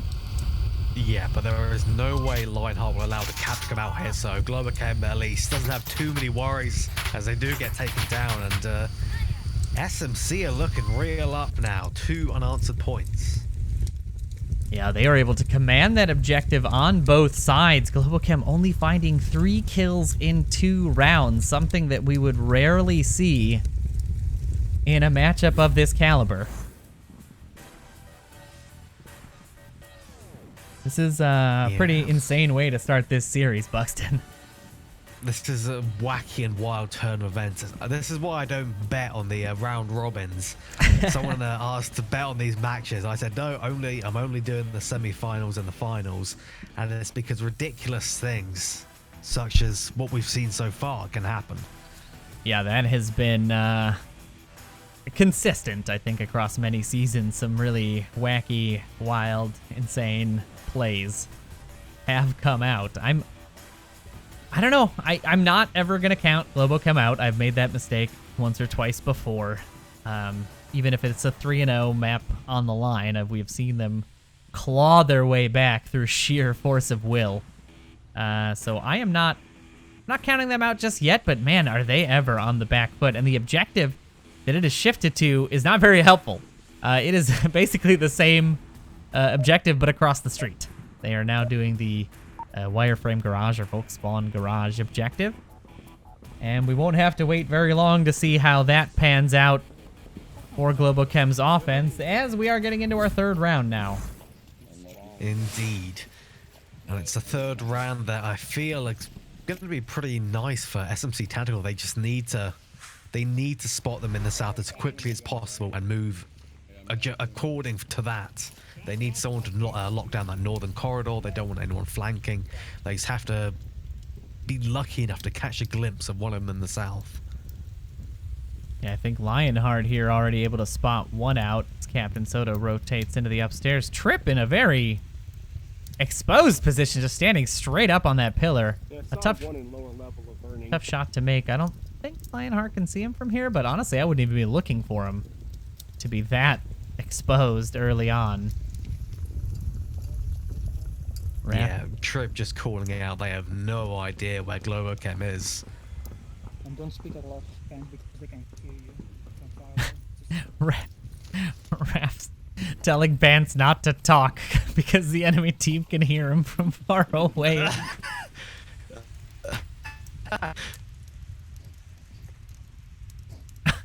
What are these gestures? What are they doing? Are they playing rock, paper, scissors? Doesn't seem like it. Explain. Okay. Paper stone. No, rock, paper, scissors. They're playing rock, paper, scissors in the middle of a match. Of course they are. Oh God! Thunders comes in and Jizzy is just terrified. I love that they are down 2 points in the round robins and still find the time to have a good time. I mean, you know, we take this very seriously as casters, or at least we try to. But at the end of the day, we do have to remember it is a game, and in VR, you are afforded a little bit more fun than most. Raph catching some rounds there as he rotates. Oh, and the nade coming out. Jeez, very long distance. Strong arm. Some shots coming out towards the smoke now. Raph be making the peak. Ooh, almost catching some rounds from Trip as he does so. And the spawn should very well be known. Globochem did not make a cross to the north side, so it is just all 5 members of Globochem on the south. SMC defense readjusting a little bit. There is so much smoke coming out. For Globochem's advance here. Look at this. Look at this line of smokes here. It's going to be a pretty difficult spot to make, but Lionheart will be the first one to find a pick as Landon Jordan goes down on the inside of objective 2. Going across, Trip under fire. Raph looking for another angle. Captain Soda on the upstairs should be able to spot him out. Trip does find Pants as he crosses. Trip finds another in Auto. Auto downing Raph, likely accidentally putting it to a 2v4. Globochem on the back foot. Oh, and Lionheart without awareness there. Pwnecake finding the back of him, and now it's all up to Thunderpilot with 3 minutes left to try to make something happen here for Globochem, and now that rock, paper, scissors really feeling like the wrong. I reverse Buxton cast Globochem. Yeah. saying that SMC would have a good time. This is not the way Globochem wants to start this series, and definitely not with a 0 score under their belt. Let's ride along with Thunderpilot as he tries to bring this back. Thunder's got his work cut out for him big time. He is going to have a very hard time. 2.5 minutes. He does have the time. He just is going to need quite the stroke of luck here.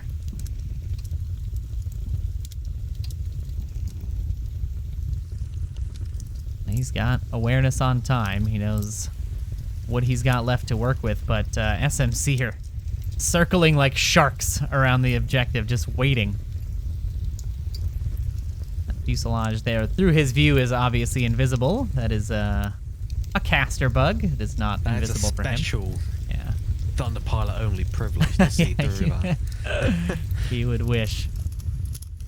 But it helps for casting. We can see where the defenders are, and the first pick is missed by him. The refrag opportunity going to come out. 1:30 left. And his position is going to be known to all of SMC, as he is the last one left, and he rotates out into Ponecake's bullets with the confirm from Trip, and just like that, SMC is on the doorstep of their first map win. Globochem's map pick. This is not what I expected, Trip. This is not what I expected at all. No, I've been buffooned and surprised. This is a bamboozle of the highest orders. Globochem really just not there. I mean, they're just not clicking. They were playing rock, paper, scissors. Well, yeah, that is a pretty good indicator that they were definitely not taking this round very seriously. And if they're going to start taking any round seriously, this is the one they have to do. The defense here has to hold if they want to stay in the series. Otherwise, SMC is going to start running away with it. And we all know, once you gain momentum like this in a match, it is so hard to knock a team off its rhythm. SMC really just feeling like they're firing on all cylinders so far. Yeah. Not to curse SMC Tactical. Trying to even things out here. Yeah. Perhaps we have seen maps come up from 0 to 3 on occasions, even when there's no caps. But possibly Globochem could pull that off. Well, very big question mark. I mean, they have done it in the past. We talked about it, you know, when we mentioned it the first time. They have been the type of team to get serious, and again, through just sheer willpower, bring matches back under their control. But it's even less so the fact that they would have to come back from 0-3. It's the fact that they gave up 3 points in the first place, when points do matter in the round robin. I mean, it is important to score the most and get scored against the least. All right, and they've already given 3. But round 4 is underway, and we'll let the players show us what their plan is, as SMC kicking off their offense here, throwing a few smokes to make their cross. Smokes are pretty good here for the South Cross, and Ponecake sending a bit of pre-fire down to tuck in the defense. As 2 head north, 2 stay mid, and 1 will be pushing the south. There's going to be Raft to contend with the northern offenders here. I don't know if he's going to decide to get very aggressive. He is getting some backup in the form of Thunder Pilot, and it does look like they are going to be aggressive here. So they may be able to catch out the 2 there, trying for that cross right now.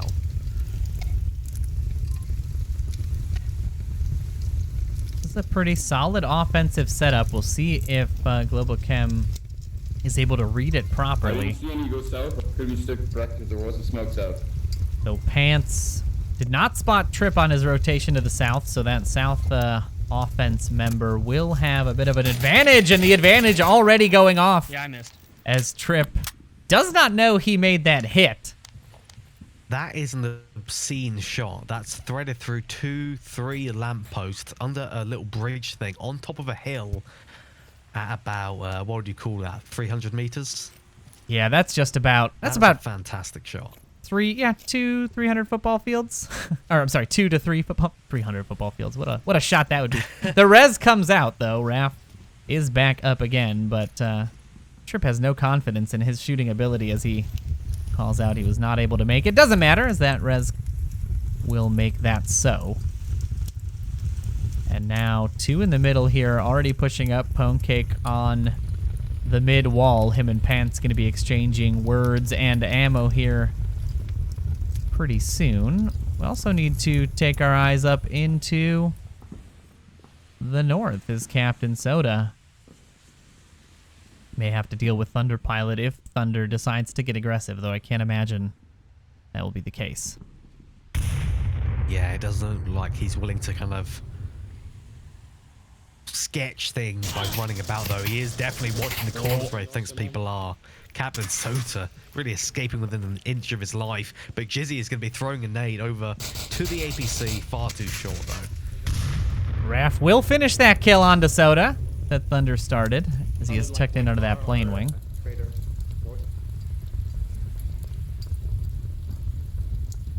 Pwnecake now looking in that direction, not likely to spot out Raph. He's in that tucked in position that we saw, I believe it was Lionheart using in the Rome game on this same map. Will Landon be able to come out on top here? Rip's still making his way through the south. He is next to the apartment complex, but currently I don't believe anybody's exposed to him aside from potentially Raph in his sort of intense rotations. Let's see what Trip can see here. Yeah, he is scanning that area. I don't think he'll be able to spot him out. It'd be a pretty tricky shot. Yeah, there's a very tiny sliver where Raph can be seen right here, but that is okay because there are plenty of members of the offense here in the middle looking to deal with Pants and Raph already. And if Thunder Pilot just ran like a short flank to the east side, Raph finds another Pwnecake down in the middle. And now SMC tactical for the first time without the advantage. This is it. I might have cursed them again. This may be their comeback from 3 points down, Noman. It's entirely possible. If Thunder Pilot were to push the east side of rooftop, Landon Jordan would be an easy kill. Pants finding another onto Edna, leaving Landon, Jordan, and Trip all by their lonesome. Trip pushing up on the south. Landon still looking for Raph here under the wing. Pants could find the refrag. It's not a bad smoke here. As the smoke comes out, Pants should be calling it out, but Trip is deathly close to the objective here. And all but really undetected. Otto's the only one scanning for this corner. I wonder if Otto is aware that he is coming. Oh, and there it is. Lionheart will find the pick. And Thunder with that flank on the east side of rooftop will finish off Landon Jordan, giving Global Chem their first point in the series so far. The caster curse. It ebbs and flows. Yeah, it really does. But I feel like this is going to be it. They're on Marsoc. It's a center objective. Noman, could they cap and bring it to 3-3? Do you believe Global Chem, or rather SMC, will allow that to happen? I think that for this, so I watched this objective during the Rome game when Global Chem attacked. They had a solid sort of middle, during like the middle of the attack, they felt the most coordinated. At the beginning and at the end, they were very disheveled. I think if this last round was an indication of them hitting their stride, finding their angles, understanding the positioning of their teammates, I think, yes, they could very well go for the cap here. However, they are now playing SMC, not Rome, and the defense is going to be that much tougher for it. So it's not a question of can Global Chem cap, it's a question of will SMC allow them to cap by making those kinds of mistakes.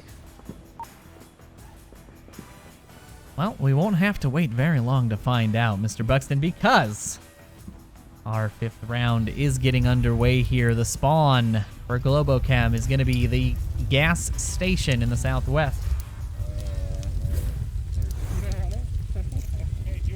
Gas station spawn is a pretty solid one for this objective.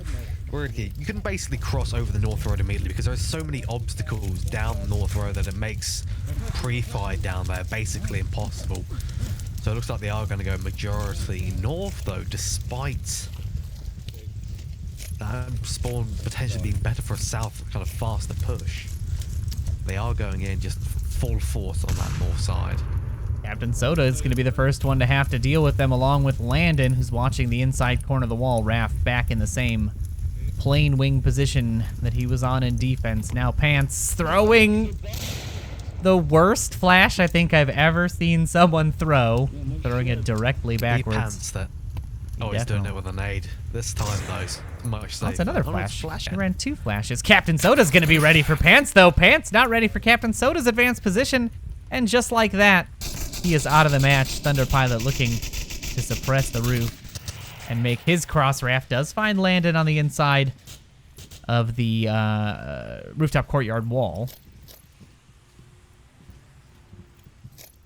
Thunder. Soda is starting to get a little bit more active on this roof, possibly looking to peek over, see if he can spot and take down a Raph. That's prime prey. If he stands up, he's going to catch a bullet for his troubles. Captain Soda does find one, though, and he doesn't catch the bullet destined for him by Thunder Pilot. Instead, he will be the one finding 2, but Raph's grenade will be the thing that takes him out of the running and evens things up again in the favor of Globochem. 3v3 now. What a that nade. literally landed on top of his, like, the AC unit, as like a table in front of him. Yeah. He got to look at it and then he died. That was a real beauty. You mean wait. They are getting relatively accurate counts here. Raph now on the rooftop. Ponecake will be spying this corner. Will he be able to land the shots? Raph able to spot him out early. A very tough peak to bake at that distance. That black on black sort of background. I don't have nade anymore. The 2 on objective. 1 in motel is the final defense. Globochem sending 2 north, 1 south. If you throw it fast to the roof, you can make it work. Raph is describing like some kind of mad plan from the north kind of roof area here. I have no idea what it entails, but I feel like it's going to have a core piece in that auto on the south wing. I feel like he's going to just come in some far southeast direction, but currently no one on SMC is looking. But there goes my theory, is he just bursts out firing out of nowhere.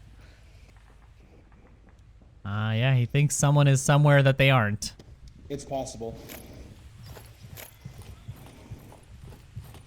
Auto having to rotate out now. The callouts continue to ring out as the defense remains tucked in. Problem here is that if Ponecake and Edna go down, specifically Edna to auto would be my guess, and then Ponecake to like a nade from Raph or something, that opens up the cap attempt. It's going to force the rotation down from motel, which I think is true. Oh my god, look at that nade. Are you kidding me? that was a death sentence for Ponecake. Couldn't believe it. Edna finding the shots, but not quite enough of them as Auto takes her down. Man, I'm just calling these left and right. I should play for Globochem or SMC, I guess. But Raph is priming another smoke here. A little distraction smoke, there. but it's the only one to land perfectly, and he just throws it back. There it is.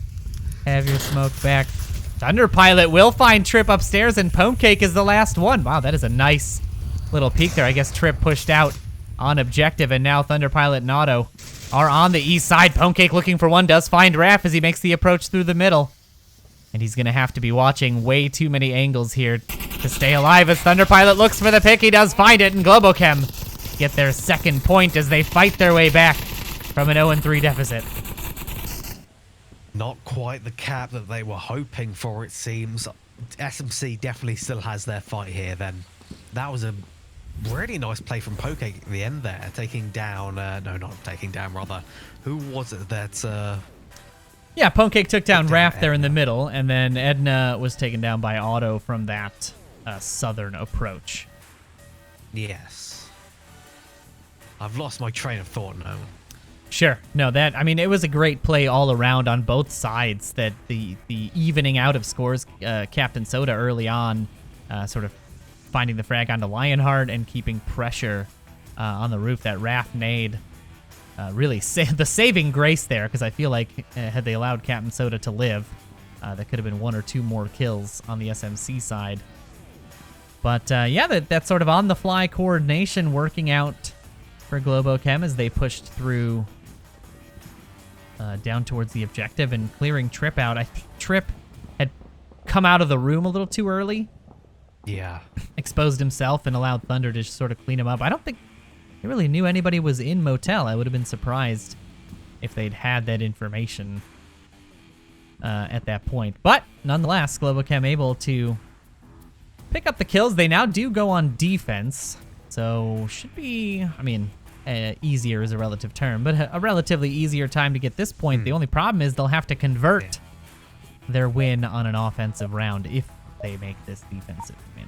Thinking back onto what you said about Globochem's communications and Raph especially, so Smoils has mentioned how he can't even understand what they're saying, but I think that's perhaps the secret of Globochem. They've developed some kind of incredibly efficient language that just lets them communicate to each other at incredible speeds. Yeah, I think you as a team sort of develop a language of like, when you need to talk fast, you talk fast.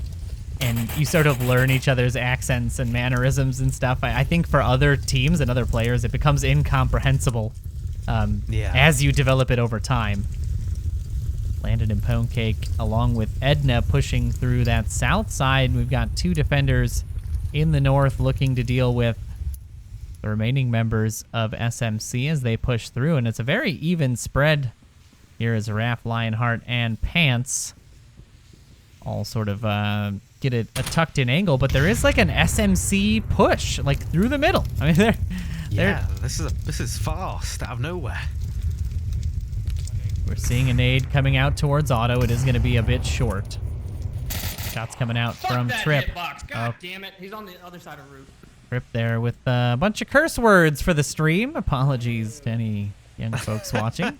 Thank you. The tensions run high. Raph Trips off the caster team. I'm glad I turned away from him before he got shot. I'm sure there was a lot of colorful language there as Raph is able to find the pick on him. Now Soda and Pants here. Pants doesn't know he's in a standoff, but he's in a standoff right now.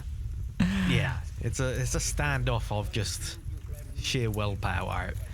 Captain Soda is the downside to Pants. Yeah, Captain Soda knows. He knows.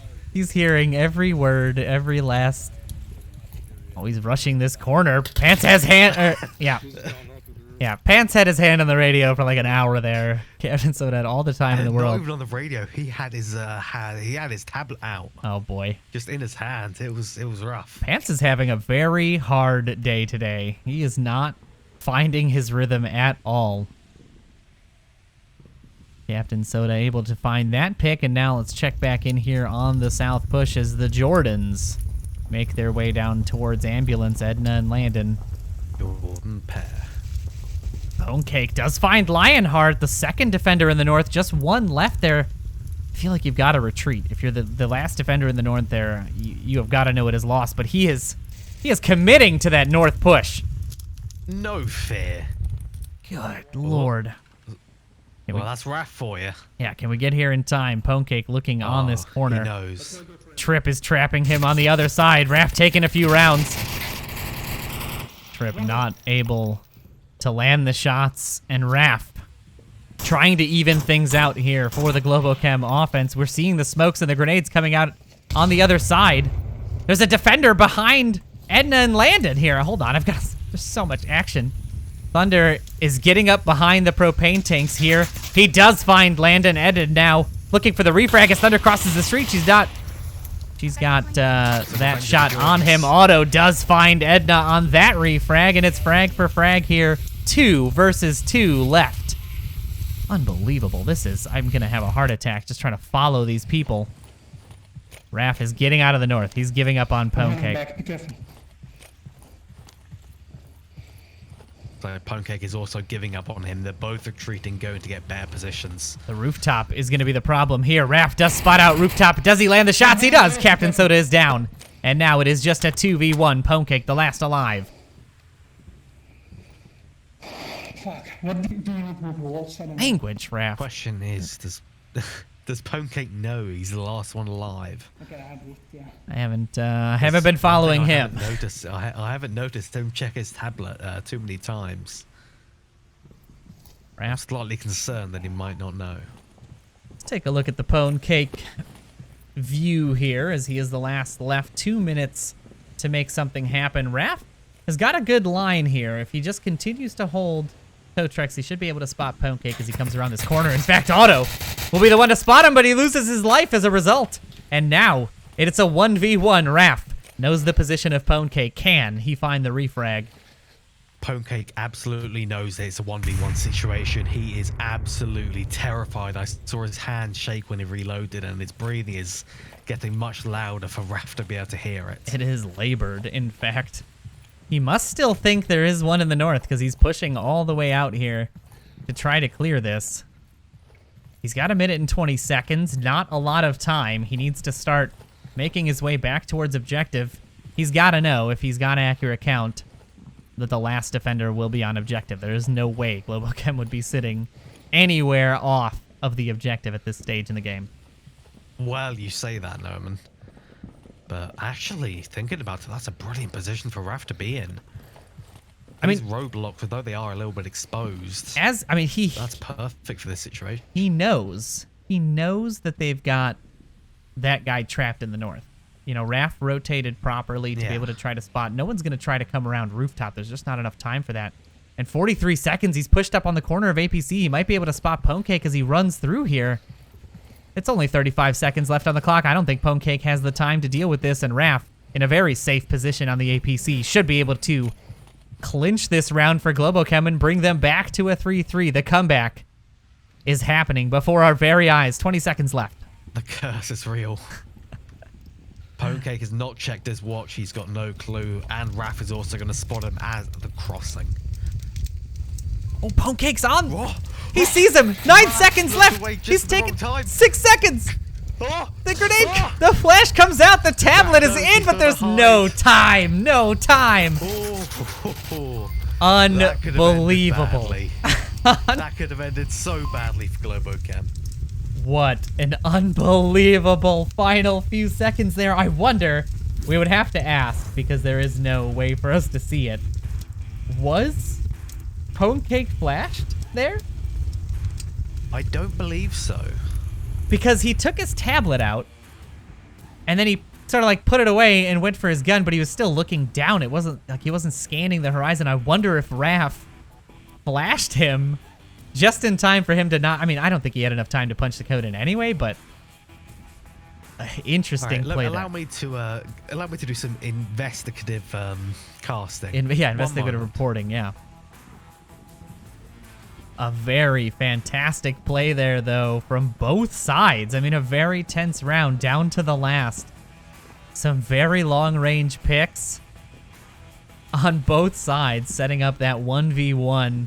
Raph, indeed, Noman. Almost. He was flashed. He was flashed. Okay. He was flashed. Fantastic play there by Raph, then, to just make sure that even if he was on objective and did have a tablet out to cap that he could not see. So if you're flashed, obviously you're not able to read a tablet. Yeah, absolutely. But Raph, I mean, almost losing his life there. And the first map to SMC. We are now into the final round. Round 7 underway. GloboChem on the offense. SMC on the defense. This one will decide the first map only. We're only in the first map here, ladies and gentlemen. This is the longest first map of a round robin I've ever experienced. They have gone down pretty much to the last minute every single time. Neither of them want to give a single inch. This is fantastic. This is exactly the kind of play we expect here when it comes to these two teams. Raph and Lionheart here making their individual peaks. I'm not of a mind to have two people doubling up on an angle like that.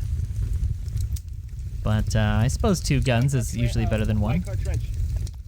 Lionheart. Yeah, it normally is.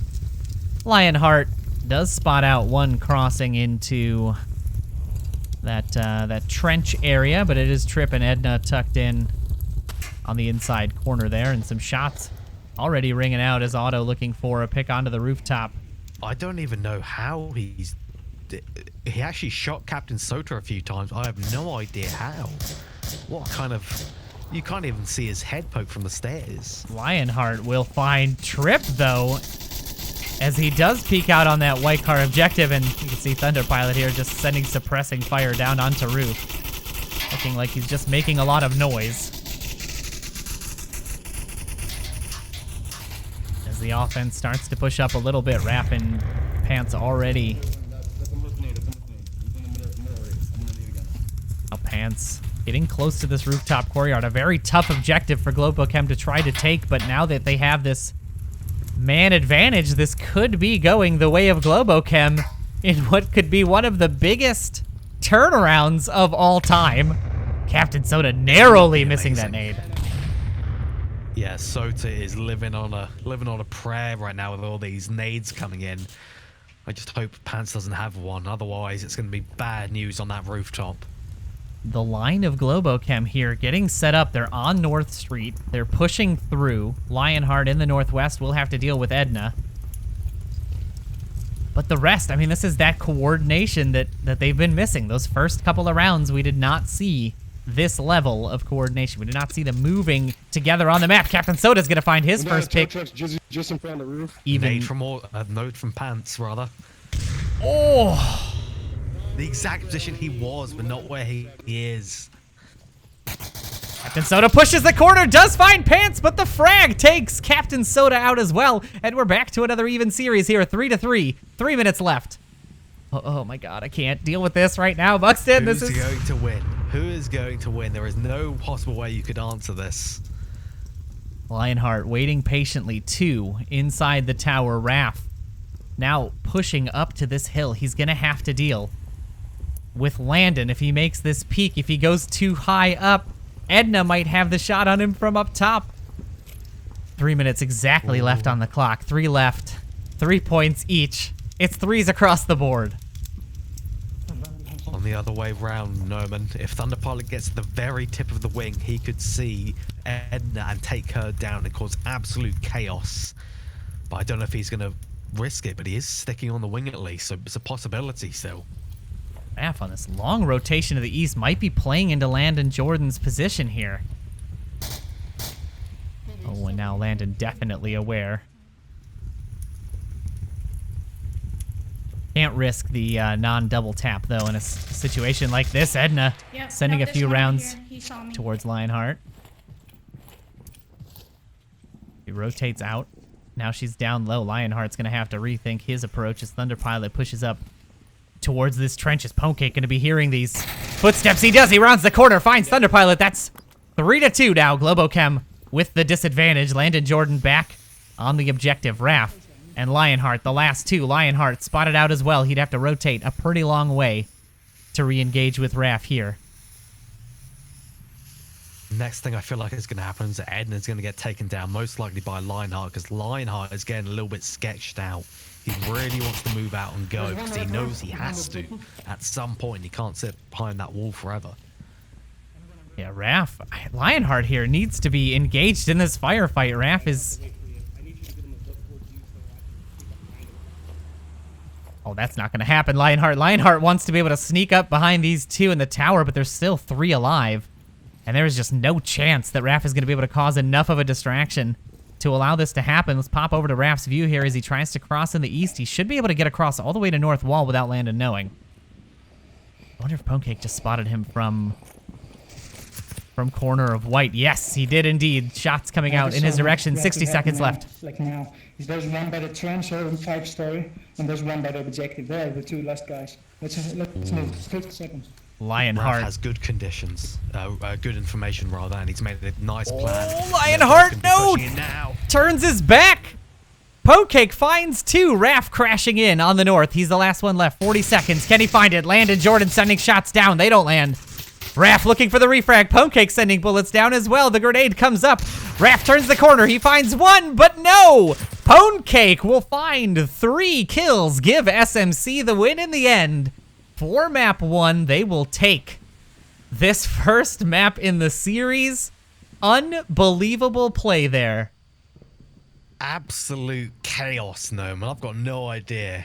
I can't believe that was one map. Captain Soda and Ponecake have 10 kills each. 20 kills. Unbelievable. 20 kills. Landon only had 1. unbelievable. I can't. I have no words. I have nothing. I have nothing for this game. They have over 2/3 the kills between the two of them. That is. I don't. That's it. I have nothing. I have nothing for what just happened on my screen. The play there. Pwnecake finding those corner peaks. Lionheart giving up on an angle that he had to have known somebody was on. He definitely knew. I heard Raph call it out. He turns around, decides to go the other way. Pwnecake listening for the footsteps, able to find the peak just like he did on Thunder. And then the long-range pick to save Landon finds them the win. Holy cow. I don't know, Buxton. I just don't know. Globochem now definitely rethinking their rock, paper, scissors shenanigans. Yeah, absolutely. But I still can't believe they almost pulled it back by the skin of their teeth. They did even things out. They're keeping the scoreline tight, which will help them in sort of maintaining the top 2 spots that they're going to be looking for. But yeah, that was quite a series. And it looks like the caster prediction was correct. Yes. As we are getting into our second map, which is going to be Cargo. Cargo. The global equalizer. And this is SMC's map pick. So this, it's important to note that Globochem lost their own map pick versus SMC there. Now we're going to get into SMC's pick, and Globochem has to upset them here. Absolutely. If they don't, then SMC they're going to be rolling all the way probably to finals if they can take down Globochem here and now, because from memory, Beginners does have a pretty big problem with SMC Tactical in some respects, and I imagine we'll be seeing Beginners in the finals. They lost to SMC in the regular season. So it is, they have a huge problem with them in that SMC was able to sort of figure them out and cause a bit of a ruckus. So I don't know. This game, the outcome of this particular round is going to make the Globochem Vikings game a must-watch. Absolutely. Because, I mean, as much as I want everyone to stay on Master League 1 and hang out with us as we bring you SMC in Rome, I feel like it's really going to come down to how the Vikings perform versus Globochem, which is, again, one of those matchups we talked about as being the sort of most interesting. SMC and Vikings was one and Globochem Vikings another, just because it is, a team that is very solid but has not played these NA teams during the regular season. So hard to say how that clash comes out. I don't know, Buxton. This is turning out to be another exciting group series here. Whew. So we need to get some sedatives for Noman. He's going to have a heart attack. I can't do it. It's too stressful. There's so much going on everywhere. They're everywhere. They're all everywhere. I can't deal with it. This has been a very fun series. I want to thank everybody for coming in and tuning in to this. Saying hi again to the DreamHack Atlanta attendees who may be watching us while trying out Onward for their first time, or any of the other sweet VR games that they've got on display there. Thank you as you have joined us for what we are very glad is a very exciting series. Yeah, this has been a really, really nice series. I feel like this is the third map of a normal best of 3 series. Like, this is strange. It's been so long on that first map. That first map, that quarantine map, felt like a championship level map. Yeah. In terms of just the struggle, the come from behind, the final round coming down to like a 3v3 at 3 minutes with 3-3 on the board. I mean, it is like almost final map-esque in its excitement, and we still have another map to go. And speaking of another map to go, round 1 is underway of that map, Cargo. SMC Tactical now on the offense. I think this is when we'll see Globachem start to come back in their own way. Because that break between choosing a map and getting in there, that is what takes your momentum away quite quickly. But regardless, SMC is still going a little bit strong, at least through tunnel. Yeah, they are pushing out 5. A nice even spread. I did hear the word C4, and Lionheart is going to be the first one to find a pick onto Trip as he peeks the green boxes. A dangerous peek to make on your best day. And coming in the line. Oh, there it is. That is going to be good. And Landon proving why he is so dangerous on cargo. And then tossing another one out. A little short that time, but nonetheless. Breaking my heart with these nades. Yeah, Buxton, as we all know, is a nade lover. He cannot get enough. Distinct nade lover. Yeah. He loves everything about the grenades thrown by any team as long as they kill someone. Yes, absolutely. That's why in the pre-show video, I made sure to include a very nice grenade for you, just so that you would be satiated. If I don't see 2 Globachem members getting naded or getting good nades by the end of this map, I'm calling it a loss on my part.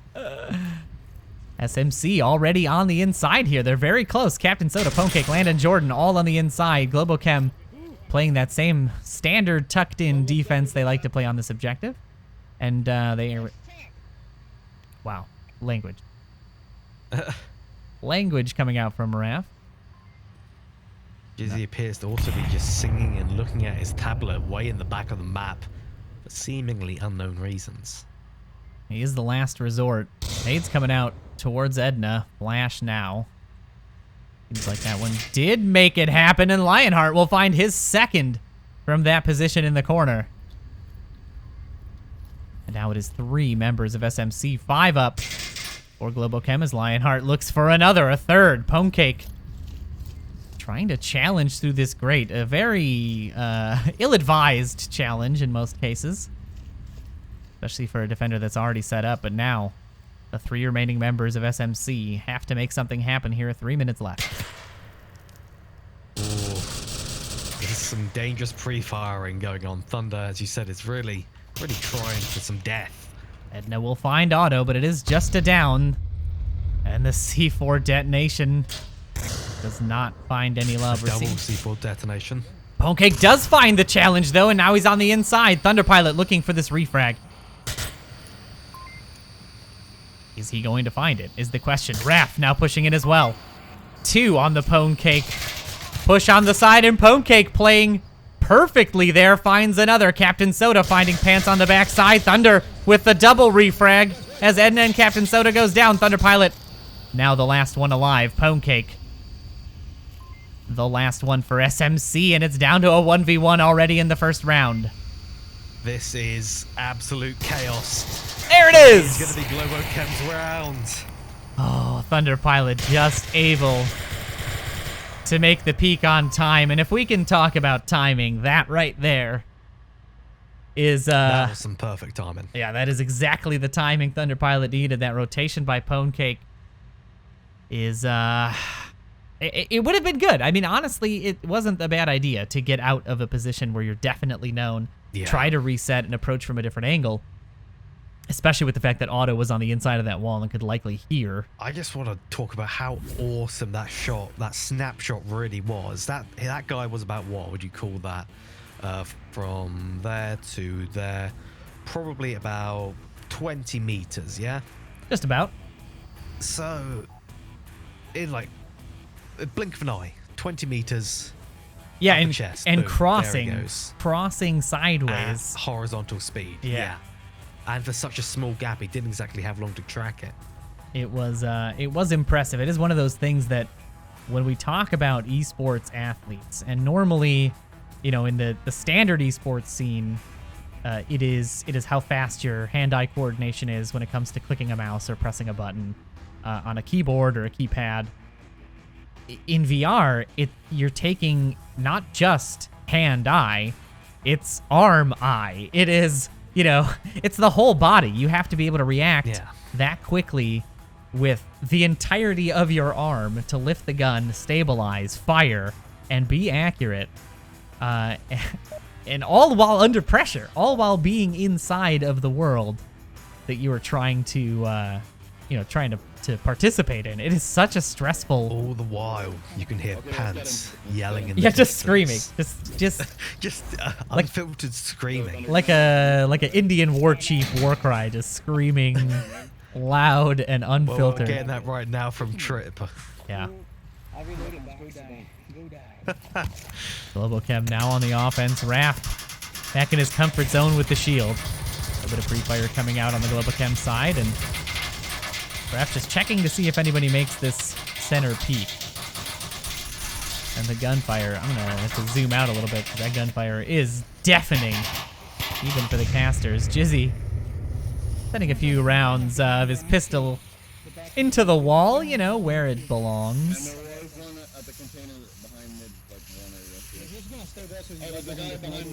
This is a very grouped up Global Chem. You don't see that too very often. Normally they like to stay spread on radio and screaming. Edna with the high flash. Guy behind brick box. If you got a nade, it'd be great if you eliminated one now. Hands with the call out there. Thunder Pilot almost catching a nade from Landon. Yeah, that spooks me. Raph should be hearing some of these call-outs. Another nade primed by Raph. It is up and over, and Landon just escapes with his life. Global Chem starts to get set up again.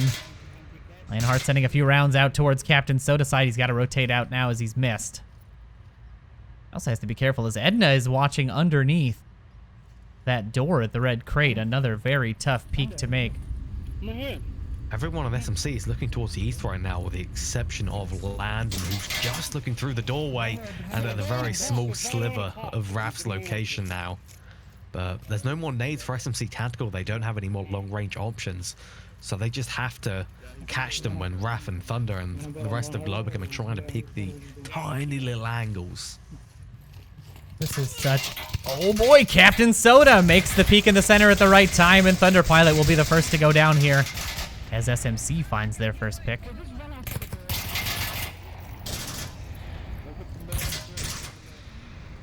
Pants looking for one here. Pone Cake is going to be the one that finds the pick in the end, and two, just like that, down for the Global Chem offense.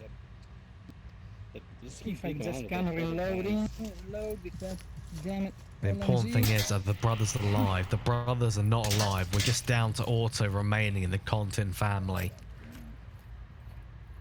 And there is still the family by marriage, the Jordans. Still alive on the SMC side, for whatever advantage that may bring. Landon putting a few shots down onto the shield. The nade long. Which Trip almost walked into amazingly. Yep. Unbelievable that he did not die to that. And Otto and Raph now having to push center. Lionheart continues to hold this angle. He's going to have a hard time dealing with Soda in the middle, as he's already tried this before. Pone Cake and Lionheart appear to be taunting each other. Interesting. The smoke's now coming out. Captain Soda redirects, and Pone Cake is going to find the frag onto Raph. Otto with the quick refrag. Lionheart now crashing in as he starts to capitalize on the smoke positioning here. Otto in the middle will have to deal with Captain Soda as he pushes through. Will Otto be ready? He is. The SA-80 finds him the pick, and now it's a 3v2, but Trip with the quick refrag from Pone Cake's position is going to make things very, very uneven for Lionheart as he is the last one left. Absolutely. I just want to point out how smart Captain Soda was trying to go up through that middle. Just as he was going to attack the man in the center shed, he picked up the shield the second he got shot.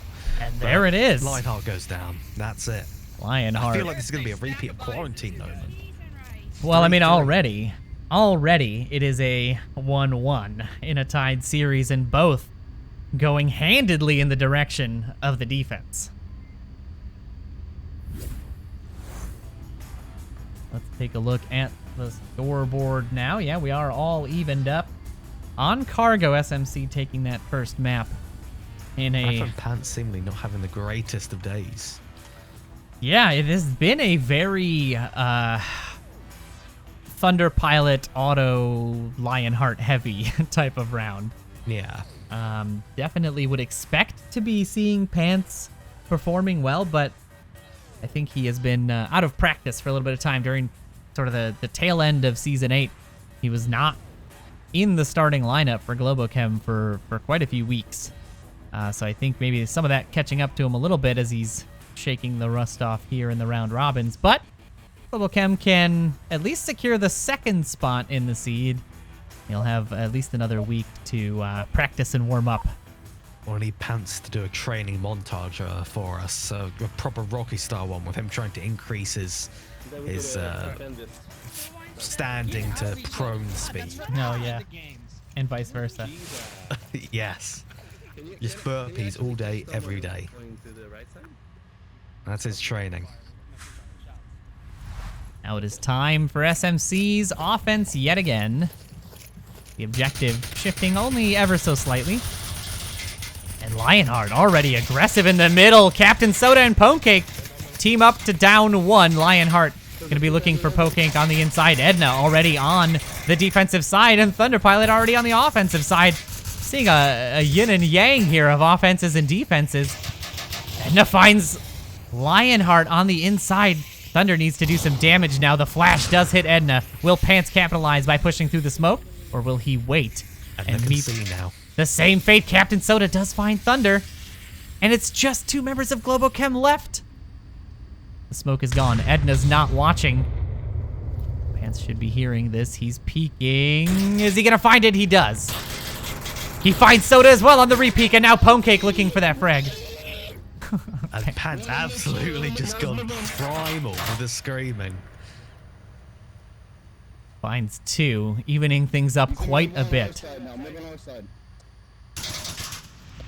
The shots coming out from Auto, the last man actually on the defense. And Pokecake and Pants. They're just dancing around each other through that wall. I'm going to leave them to their devices here. I want to make sure nobody sneaks a cat by us. Telling each other to shut up. That's the dynamics between Pokecake and Jizzy. That sounds about right. Sounds about par for the course. Trip has now joined the fray as Pokecake pushes Pants from inside the tunnel. And now he is trapped. Pokecake finds Auto on the objective. This could be a cap. The objective's open. It's just up to Pants. Pants finds Trip on his way out. Casually taking out Trip on his rush out of the tunnel. And now he is on objective. Back in the defense. You got to wonder how much ammo Pants has left. I don't think we can see the clip. Well, I don't think those are animated properly for the casters. It would be nice to see how many rounds or just overall ammo. It'd be nice as like a HUD for the player.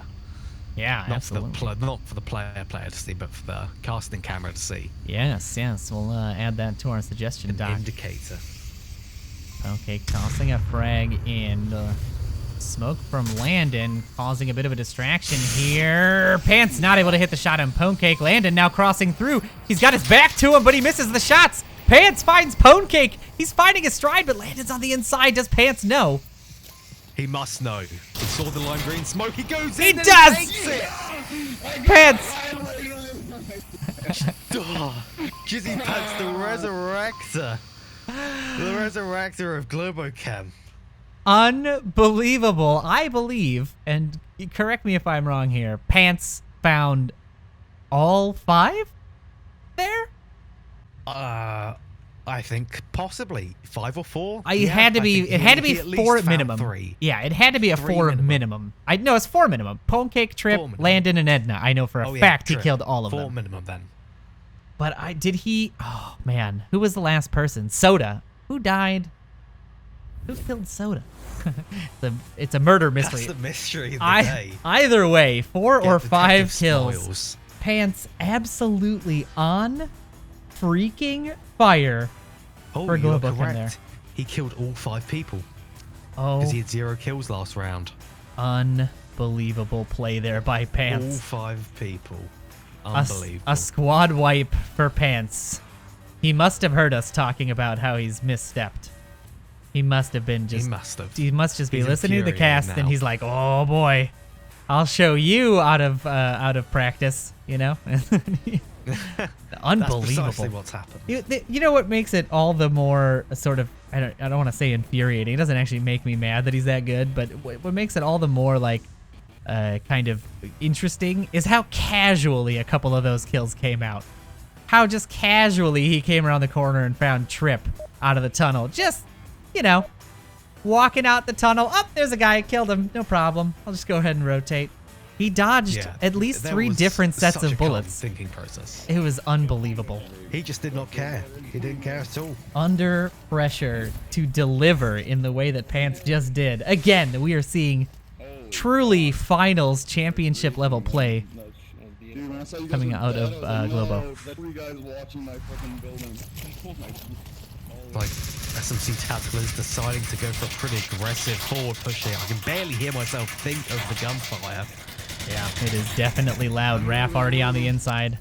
Captain Soda's going to be moving off of that information. He does find Pants. No squad wipe available for him. Lots of nades coming up and over. Raph rushes the inside. We'll find Soda through smoke.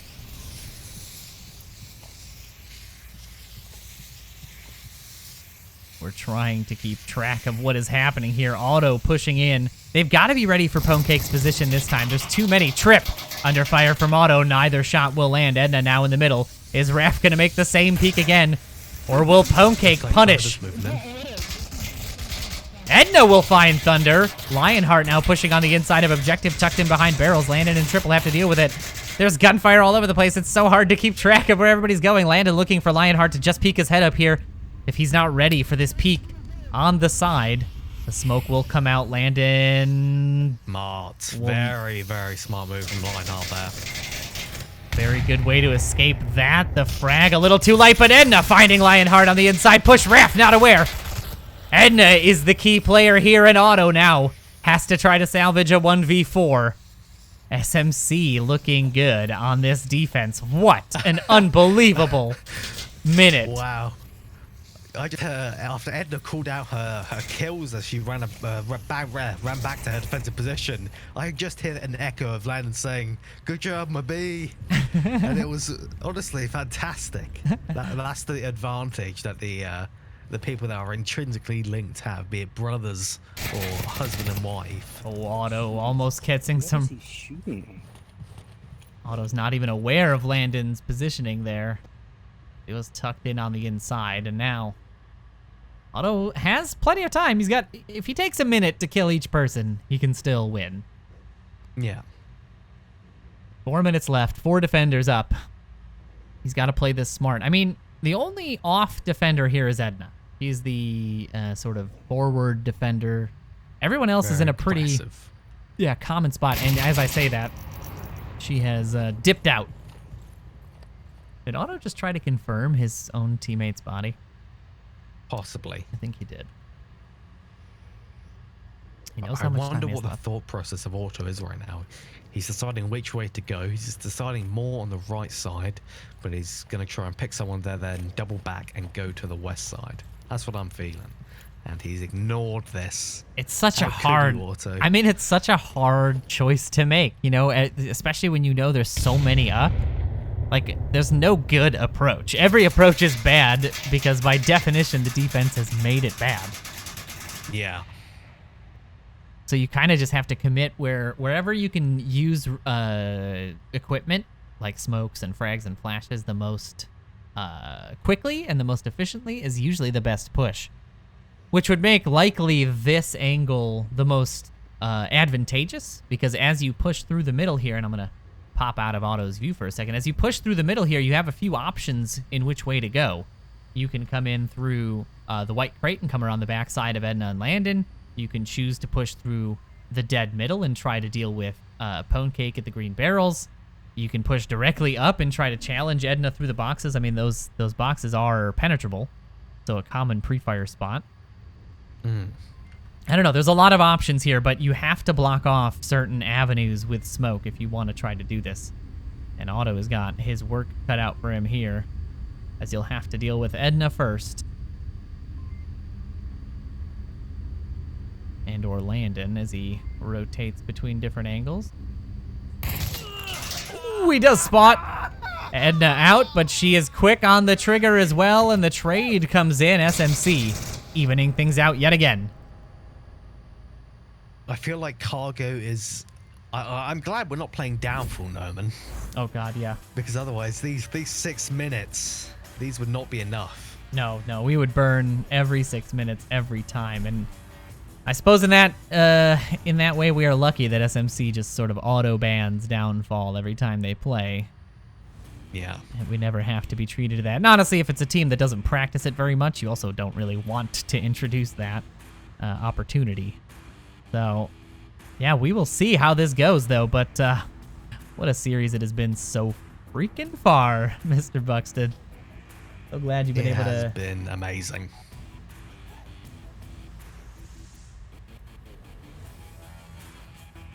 Well, I guess now is just the chance for... This is the tipping point. I don't think it's going to be nice and even from here on out. I think it is going to still go towards Globachem on their comeback, but either way, if SMC can just focus, bring it to a nice 1v1, and then it goes whichever way it goes, they should be okay. But who knows? They are starting, which is good. We can see immediately what the outcome of this round will be and who potentially the map as a whole will go to. No strats, let's dangle this shit.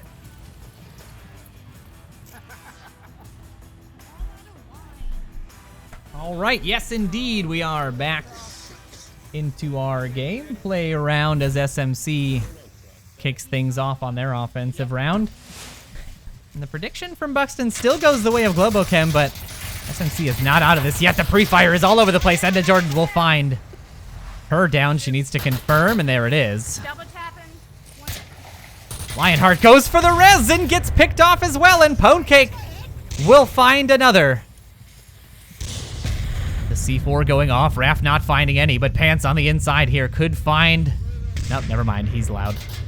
Ponecake looking for the pick. Loud. Pants rushes the inside, does find Ponecake. That makes it a 4. Raph will find another in the grenade. On to Landon, but the res will be available. Pants in a great position now to catch anybody pushing out of middle, and this was looking really good for SMC momentarily. And it still is, as Edna finds Thunder Pilot on the inside of the door here. And now it is a... between Trip and Pants, I think, though, on this east side. That'll be the big one. Oh no, and Landon finds another. Trip finds Pants on the backside, and SMC find their first offensive win here on Cargo. And there we go. It is. I've cursed them. It is topsy-turvy. You have to just not say words. I feel... No, I mean... need to go back to the era when I was paid to curse teams. But I will say that the objective that these two teams are currently attacking is a pretty heavily Marsoc favored objective. If you think about the configuration required, there are 4 different entryways into the objective. There are 2 specific entryways that you can hide behind in order to cap. So a volley of smokes will automatically obfuscate a good half of the approaches.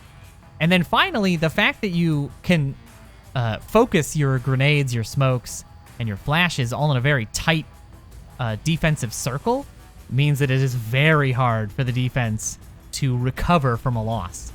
We saw Otto go down there early, and that was really the death knell. Lionheart sacrificing himself trying to go for the res as well is really what sealed the deal, because if you are careless, if you go down early, there quickly becomes too many avenues for too few people to support. Yeah, smokes are just unbelievably powerful on this objective. It is a probably the #1 used equipment on this objective that I have ever seen, and most teams will go the way of sort of just volleying as many smokes as they can into this direction before they push through and just come what may. Let's see how Globochem makes their push, because the series is on the line now. If SMC can hold this defense in round 6, they will take both maps against Globochem here. And it's gonna be a really tricky situation for Globochem for the rest of the series. This one's gonna be quick. Lionheart with pre-fire. Edna pushing through the tunnel already. She's gonna be looking for this flank. That flash not good. But a couple of frags coming in. Raph does find Landon. Edna's gonna be the one to cause a little bit of trouble here. Trip with the revive. Flash is coming out on the inside. Lionheart sending the weapons down. Pants does find the frag onto Edna. Surprising even him. Yeah, that absolutely surprised him. He was partially flashed and he had just had a second to react. Pwnecake and Landon finding a pick each, and now Raph has to back up. Landon pushing through onto the spawn, almost catching the backside of Auto there. 3 members of Globochem left, 4 of SMC. Can Globochem hang on, or are they going to lose 2 maps to SMC here? Auto will find Landon on the flank and even things out a little bit.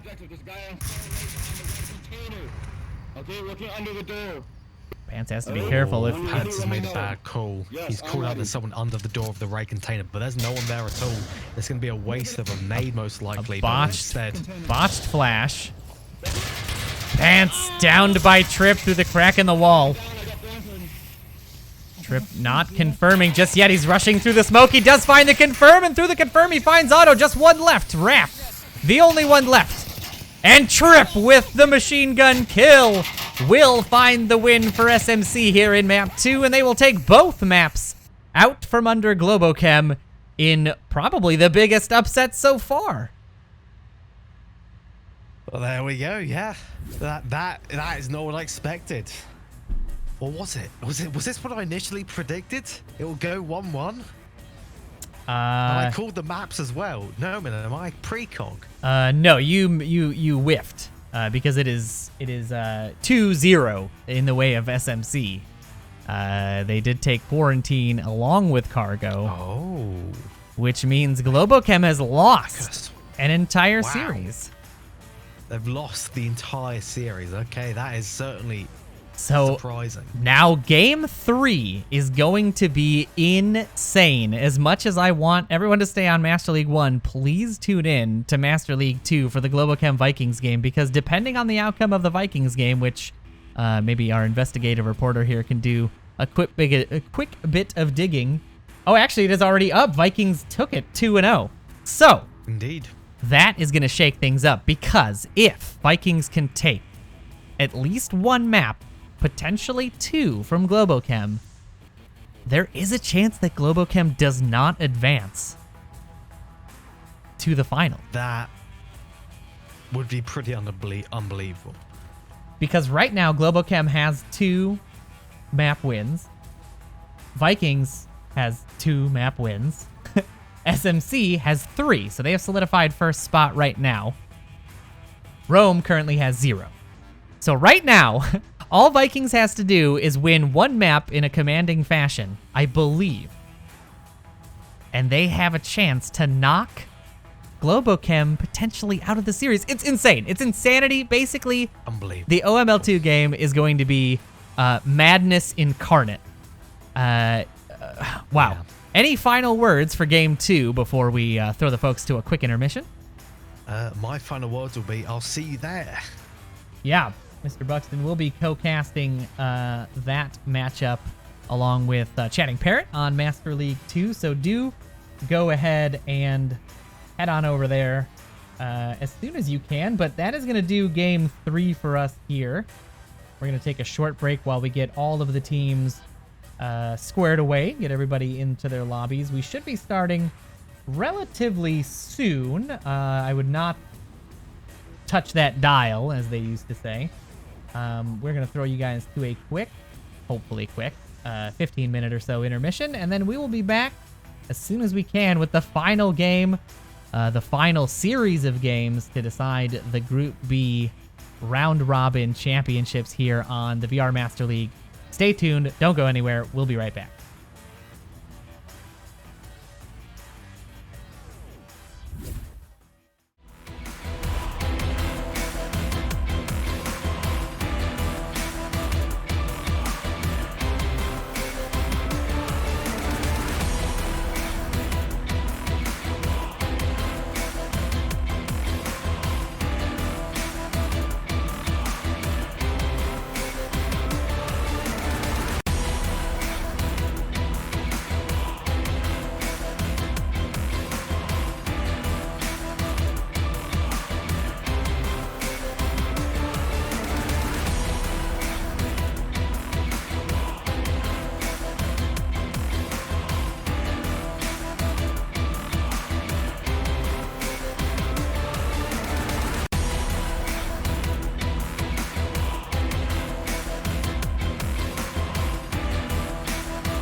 right, ladies and gentlemen, welcome back to the Onward VR Master League Championship Round Robin Group B's here on Master League 1. So glad you've decided to stick with us as we plow through our third and final game of the series so far. So a quick recap. In the first round, we had Global Chem take Rome out of the running with a final score of 8-2. Meanwhile, there was a tie for SMC and Vikings, one map apiece, going each way. Then in round 2, we had a bit of an upset. Globochem not able to find their stride against SMC, losing 2 maps, 4-3 Quarantine to SMC in the first round, and then 4-2 in Cargo in the second. Vikings also picked up 2 wins themselves versus Rome in that second round, and that has created quite an interesting situation here where I believe if the Vikings Globochem game ends in a tie or goes the way of Vikings, I believe they will be knocking Globochem out at the round robin stage and moving on to the semifinals next week. So this matchup is all but decided. I believe that even if Rome were to win both of these maps, SMC is still secured in their first or second position, most likely their first. But the matchup on Master League 2 has some pretty intense stakes on it, so I do highly recommend tuning to that channel and watching that game. But this will still be a fun series. Both teams definitely fun to watch here. And we will be doing just that. So let's get into our picks and bans. The ban from Rome, the away team here, is going to be Tanker. Excuse me. And the ban from the SMC side, again, not any surprise, is going to be Downfall. So we will see what maps we decide to start out on here. The lobby has come up. Perfect. So we do have our first map pick. And that is going to be Cargo, is going to be our first one. So we just watched SMC on Cargo, and we know what they're capable of. I don't know, Rome so far has put up, I believe, a total of 4 points across both games. They only put up 2 points versus the Vikings in that last round. And they only put up 2 points versus Global Chem in the first. So it's going to be a pretty uphill battle for them to try to get really any points on the board here, especially against an SMC that is warmed up and has recently come off of a pretty big win versus Globochem. See exactly what happens here. We are just waiting on one member of SMC to make it back to the lobby, so bear with us for just a few moments. Hopefully won't require an intermission as we wait for SMC to get their final member in, and we can get this third game underway.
All right, just a quick update, folks. Yeah, it does indeed look like there was a technical issue, a bit of a power outage, in fact. So the final members, they're looking to get their internet working right. So we are just waiting on them. We are going to throw you to a quick intermission. While we wait for that, it may take a few moments for them to resolve that issue, but it won't be hopefully too long of an intermission. I'm going to set it for 10 minutes, but we may be back earlier than that by a mile. So don't go anywhere. We'll be right back with SMC Tactical versus Rome on Cargo here in Game 3 of the round robin.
Right, ladies and gentlemen, we are in. We are ready to go.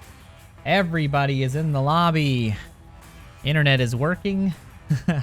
We have got all the issues ironed out, and gameplay now begins for Rome versus SMT Tactical.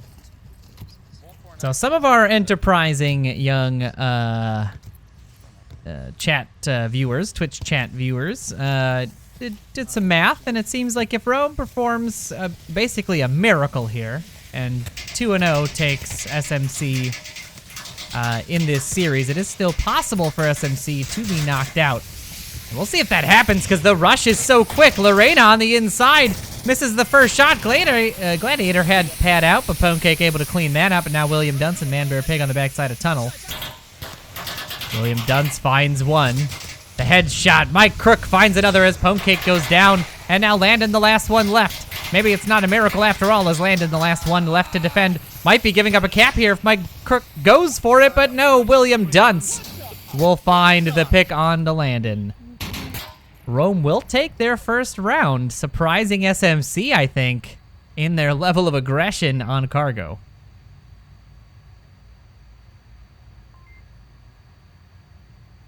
What a start for Rome here.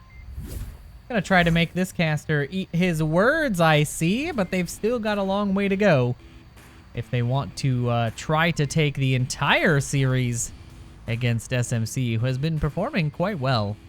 Especially as of that Globochem round in Game 2.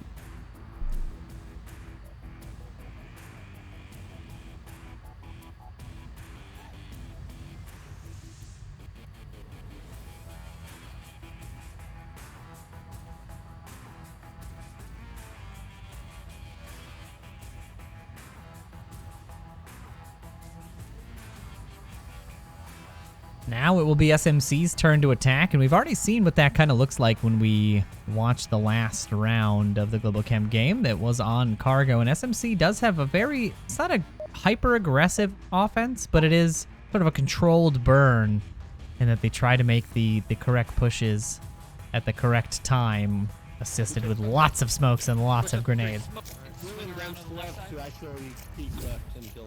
So now we will see what round 2 looks like. Kill him before he kills you. Yeah, okay.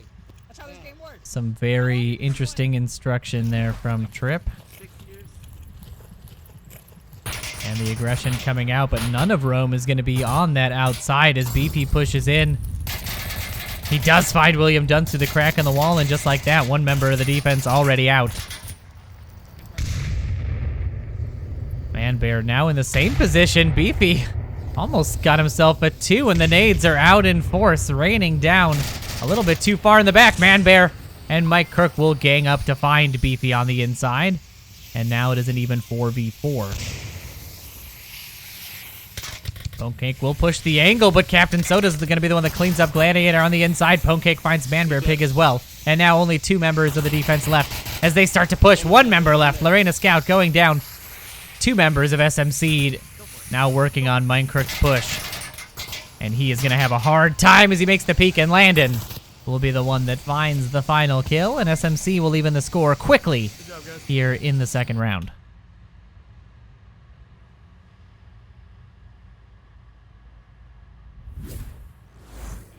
And the response from SMC is the same level of aggression, the same quickness, those same good peaks to get themselves on the board and show Rome they're not going to have an easy time. You can win one round. You're going to have to fight for every inch as you go through, and already the teams are ready to go.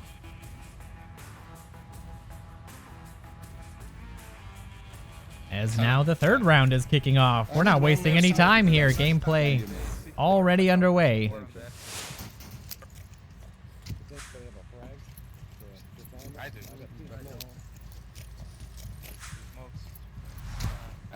Just one? No, I gave mine to Rome. Smokes are out in force. The pre-fire is out as 3 pre-fire that lane early. Gladiator is able to make the cross, however. And the nade comes in, finds Mike Crook. And what a fantastic grenade that is to start the series, but Gladiator's on the inside. He finds one, Trip quick with the shutdown refrag. Now it's Man, Bear, Pig, and Lorena here on the left. It's a 3v4. They're going to reposition as the smokes go off the map. SMC cleans up their push. Man, Bear, Pig pushes out onto objective, and Trip punishes the peak. Makes it a 2v4. Lorena using the pistol here. Take a...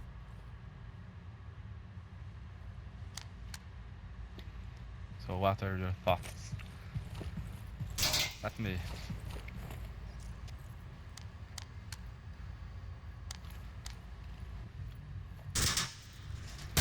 Shots ringing out. Where? One at barrels and one where Rome was supposed to play, but he's rotating between them. Ooh, and another grenade. Almost spot on. Show yourself on the barrels. So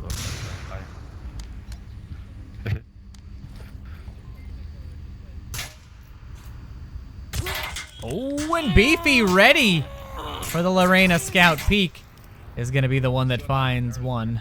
Yeah. Rez is still going to be available, though. Beefy needing to confirm, but a very tough shot to make. As Pone Cake finds the edge of William Dunce's shield, and SMC will take their second round here in round 3.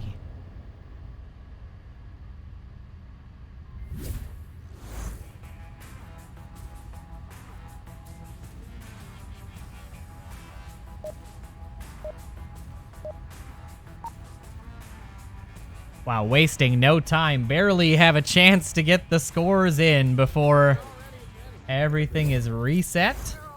And we are going. Should I do my barrel of free fire? Yeah. Do it. Yep. I got tunnel side. Copy. SMC Tactical now on the offense, finding their stride after being a little bit caught off guard in that first round by Rome. Free fire coming through from Landon is not going to find anybody tucked in, but the grenade comes... Oh, I'm sorry, the Molotov comes out.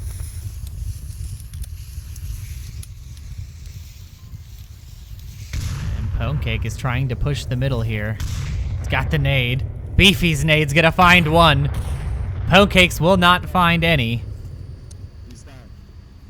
William Dunce will have a hard time being revived here if Landon peeks this angle. Really, if anybody peeks this angle at the right time, it could be a hard choice to make. I think he might be down. He might have got grenaded. He's making call outs. Landon does make the peek. Lorena's making the right call there not to push out at the time. He's got to bide his moment. Mr. Beefy, though, will be the one that finds the refrag. And Lorena Scout not going to be able to get that res. Dunce will be revivable still. The rest of SMC's offense is pushing in, and there was a drop on the Rome side. Sadly, another member has dropped out of the game, likely a connectivity issue or a crash, and that is going to leave just 2 members of the defense alive. One still revivable, available for callouts. And the smoke's now starting to come out. Not great placement, unfortunately. Gladiator able to spot out Trip, but Trip able to get that pick. Man Bear Pig should be rotating back to the OBJ here very soon, but Captain Soda can take out his tablet and cap from here. Man Bear Pig will go down to Landon, and SMC will find their 3rd point here in map 1. And this is just a quick tear through Rome as SMC continues their march. Likely solidifying themselves the first slot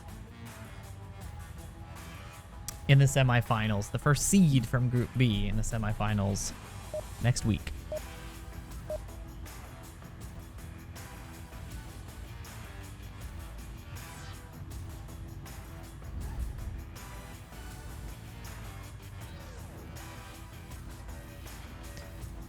Rome just not able to put together a coordinated enough offense. They're having trouble dealing with the grenades and the smokes and the sort of misdirection that SMC is throwing at them. If they could maybe put on a little bit more of that aggression that we saw in that first round, we could definitely maybe see them take at least one more round away here before SMC closes things out, but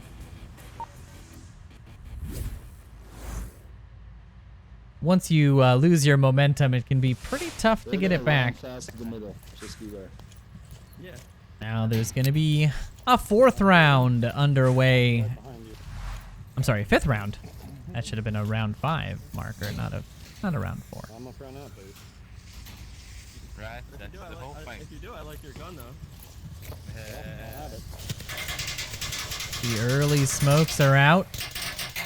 SMC stacking the defense here already. Mike Crook taking a dangerous rotation there as the defense gets set up.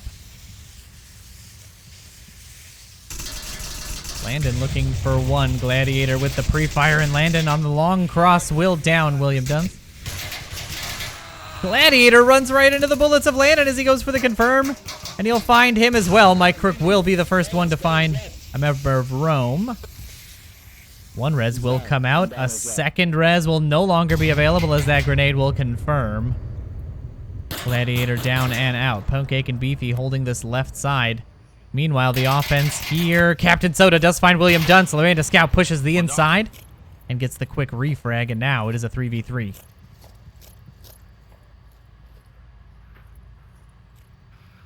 Lorena now picking up this shield. I got a shield. Anyone can get this one? I can't use the ship. Now it sounds like he is not going to be very effective with it. Wait for us. Wait for us.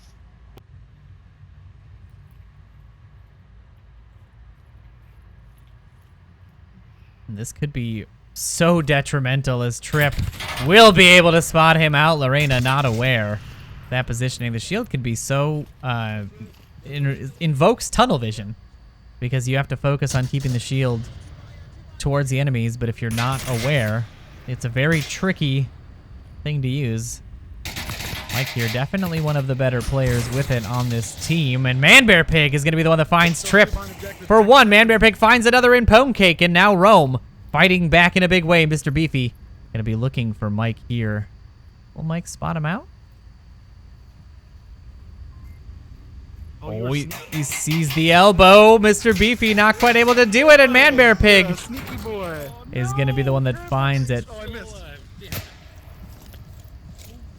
Just like that, Rome is able to fight back a little bit.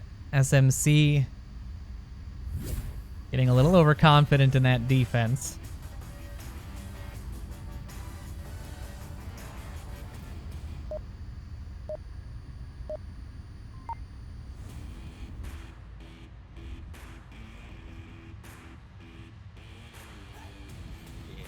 Nope. These guys are taking the caster's voice into consideration as they continue to fight quickly and efficiently to save a little bit of my voice here. After casting the last 2 series, I could definitely use a little bit of a break, but the aggression coming out early from the SMC side. We keep seeing these Molotovs coming out, and they're just going a little too far. The nade a little too long.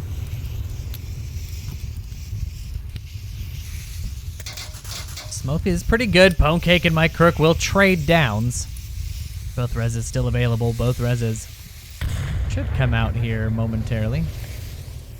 Gladiator's going to push through the smoke here, but Beefy ready for that push through the center, and now it is a 5v4. SMC with the advantage.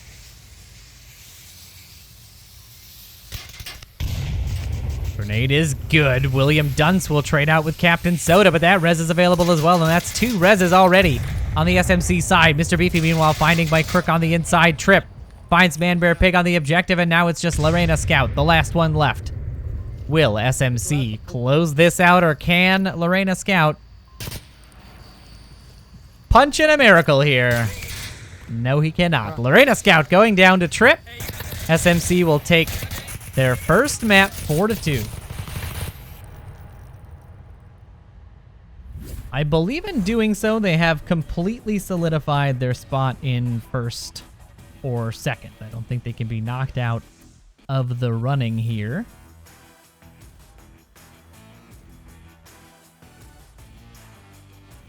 But now we're going to get into our second map, and our second map is fantastically so Quarantine. Will be our map number 2.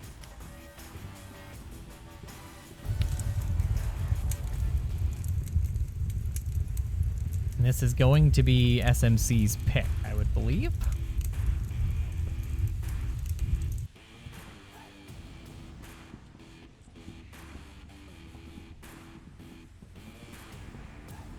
Oh, I apologize. It actually looks like it is Rome's pick.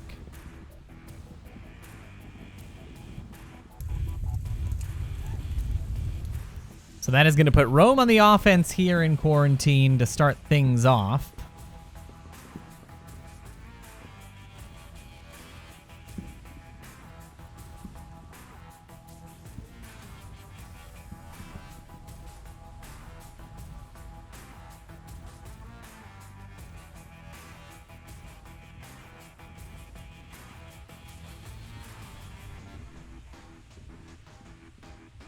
I imagine if the cargo rounds were going quickly, we should be seeing some relatively quick play on Quarantine as well, as we look to resolve this final game of the series.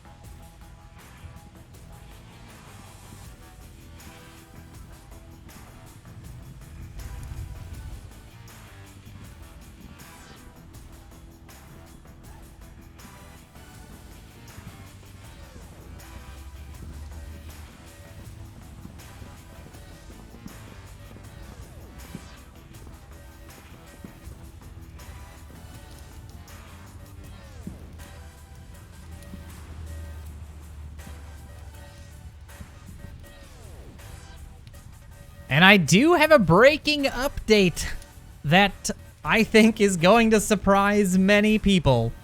I believe that Vikings just secured their position as the second team.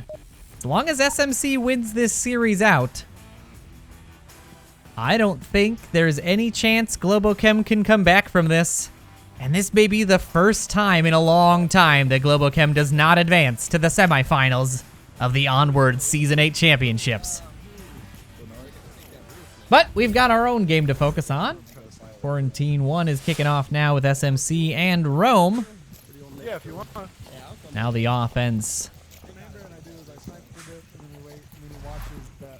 That kind of wing push. The offense is going to be splitting 2 south, 3 trying to push towards the north-ish area. The defense already spotting out. That's the only one I saw cross. Captain Soda does have the call out on 1. We'll see if he's able to pick up any of these members. Yep, doing south. I think 4 went south.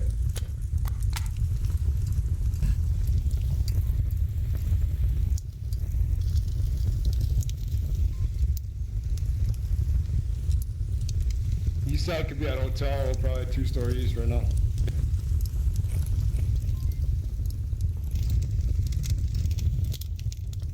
He made it across South Street. I didn't see him after that.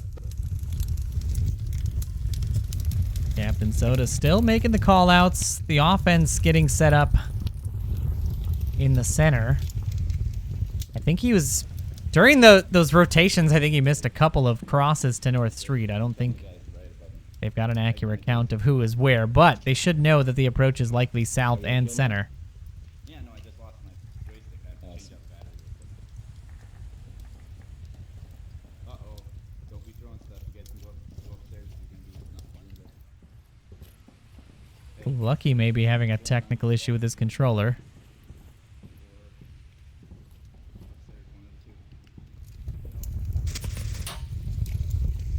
Lorena Scout now the most aggressively pushed up player on the offense. Gonna be caught out pretty soon by this very, very tight defense for SMC. They're spread out. Sort of what we saw Globochem holding is just this straight line across. The shots ring out from East HQ. Gladiator trying to suppress anybody on that rooftop. Homecake going to be the first one to find a pick. Let's go left, let's go left. As the grenade will find this forward advanced position of Lorena. Guy on south plane wing, south plane wing. Landon identifies a few in the south. No, he's still there, he's alive.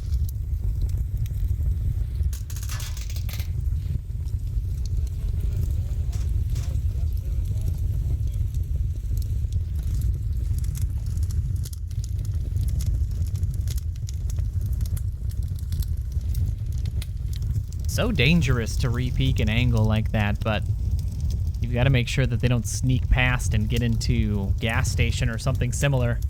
So he is looking for anybody trying to cross down low there. We take a look, Beefy is still trying to control the side of rooftop as well.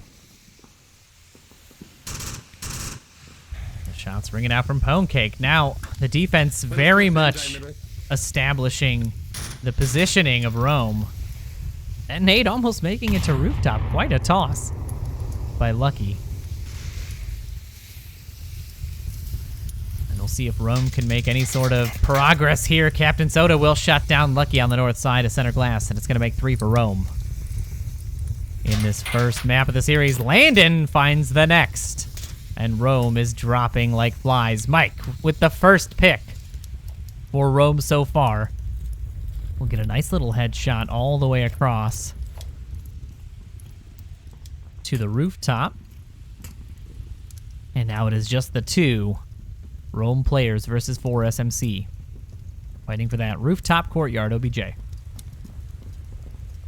and 10 are burning.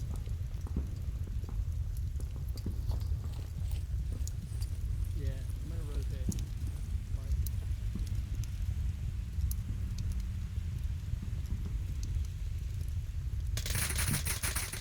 And Captain Soda is going to find William Dunce on the rotation. And that will make it just the long-range player, Mike Crook. The last one left here. Hoping to salvage the round.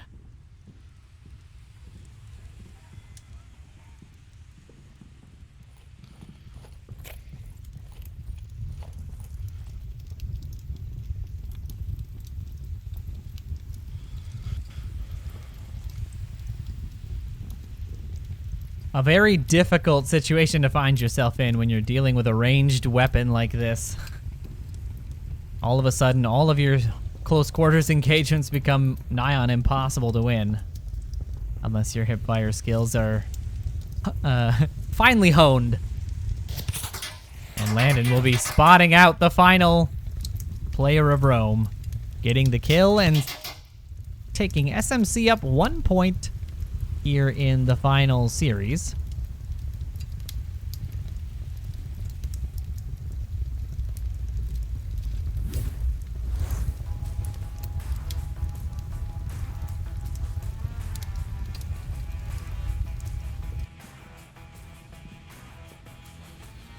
Now it is Rome's turn to defend that same objective at the rooftop courtyard. If SMC can put something together similar to what they did to Globochem. I mean, these are the same maps they played versus Globo, so they are warmed up and ready to go. I just don't know if they'll always be ready for Rome's sort of off-meta spots that we had discussed in the last couple of rounds.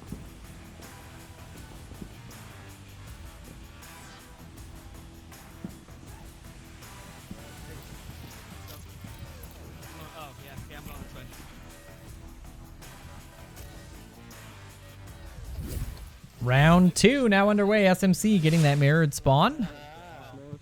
Oh, let me go first, please. Sorry. No. Okay, we'll try. Shut up.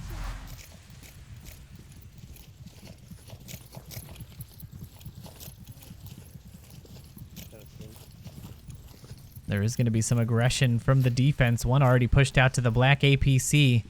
William Dunce there pushing very aggressively into what could be a very solid position if he can pick up Landon here early on. He can cause some real havoc on the backside.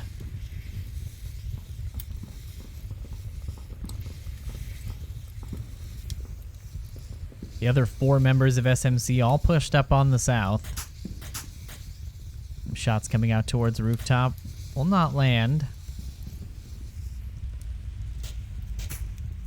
And William here just needs to... Oh, if he could just find the timing to catch Landon as he peeks out on this side. Oh no, but the timing doesn't work out. He will try to rush the street, and Landon will be the one that comes out on top there. Tripp finding another pick himself as he takes one down on the back of roof from Plane Wing. Lorena Scout on the inside wall there. One of the last defenders to be watching the actual cross of South Street. The flash coming out does hit Soda. Lorena finds the first. SMC down so far in Beefy on the wall. Smokes will start coming out. Lucky will down Landon as he pushes up into the courtyard. And now things are getting really interesting here as Lorena catches a few bullets from Pone Cake. And now it's a 3v2. SMC, 1 res available, could make it 4. But the objective is within reach. They've only got 1 on the objective. Tripp here making the sneak play. Will he be able to deal with Gladiator in this corner? Oh, he peeks and misses. Gladiator is going to find the pick, and Lucky finding another one in Landon will even things out quite a bit as it's a 2v2 now. Captain Soda rushing through into center building. Lucky should be hearing those footsteps. I don't know if he actually did. He might think it's a teammate, the way they just lined up. Ah, there we go. Hearing those call-outs should give him the information he needs to know that that's an enemy, and Captain Soda will find the first down on the last 2 defenders. Lucky finding the refrag. It's a 1v1. Now it's just Pone Cake left. It's going to rotate far north. Will Lucky risk the res is the question. Seems like he will. I got the guy. I'll rush north. There's one further east. You can look to the north. I got your spot. They're delegating the work, and Pone Cake is going to be coming through the courtyard here, so they got to make sure they have eyes on. Lucky will be the one dealing with any sort of aggressive pushes onto the objective. Gladiator just missing Pone Cake as he rushes up to the inside wall. He's got Pad out. He's looking for the cap. Lucky not able to spot him out. Gladiator said he bullets down. He does find the pick in the end. And Rome will hang on to that defensive round.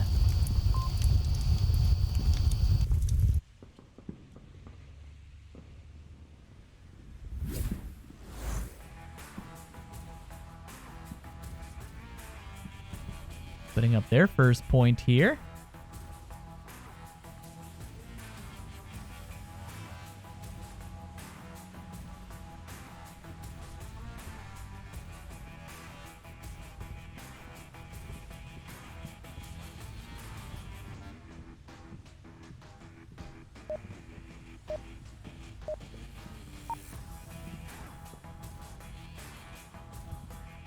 And now we are ready to go into our 3rd round.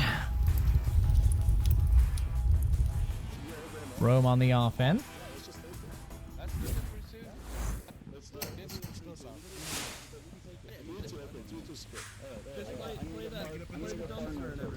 Lorena Scout, Mike Crook, 2 long-range players will be heading towards the south, and then 3 members of Rome will head towards the north. William Dunce with the shield. Likely going to be using it again for those call-outs on the rooftop. Early shots coming out across the board, but Captain Soda will catch the wrong end of him as Pone Cake finds William Dunce on his push up to the roof as well. And this aggressive SMC defense really already working out. Landon going for this quick res. Oh, and Gladiator just missing the confirm while he's out in the open. Luckily, no one re-peeks. Gladiator able to survive. Oh, just barely as he takes more shots from Pone Cake. Actually, I think that was Beefy firing at him. Gladiator now on the roof. Yes. Could do a bit of damage here.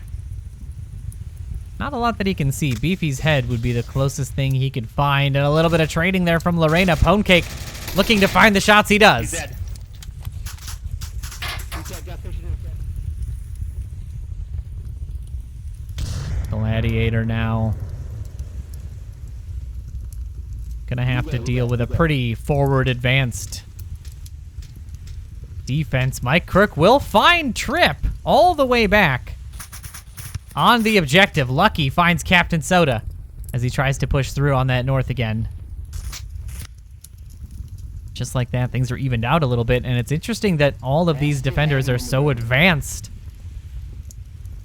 on the objective. They're not... There's no one actually on it, and no one really watching that North Cross. Landon still just watching this push out. He's going to have to watch for anybody crossing at Motel, because Lucky can get all the way around and potentially cap Ponecake with a nice pick. We'll get Mike Crook in the Volk 2 story, and I think that res is not going to happen. I genuinely do not believe. Oh, he's going to go for it anyway, though.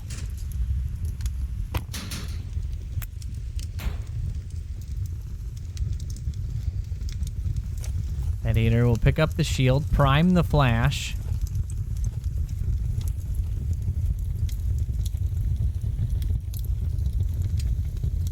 He does see Ponecake. Will he be able to actually deal with Ponecake is the question. Ponecake will back off.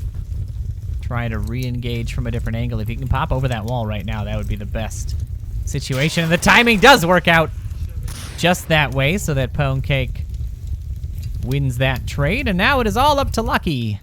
Crossing from this east side. The question will be, is the defense going to be able to spot him out before he gets to the objective? Oh my goodness, they were so close to not seeing him there. Or to actually seeing him there. There's the flash coming out. Like somebody is going to try to peek this Beefy. I try to peek this angle. Will he spot him? It's a tough call. No. Lucky will not be lucky that time around, and SMC will secure themselves another round win.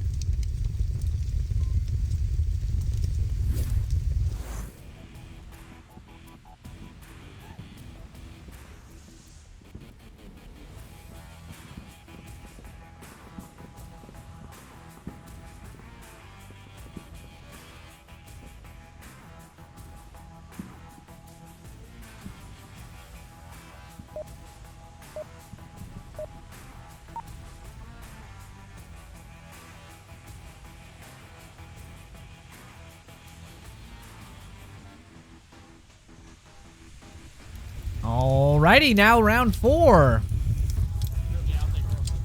SMC starting to build their lead again. Can they continue it into this offensive push?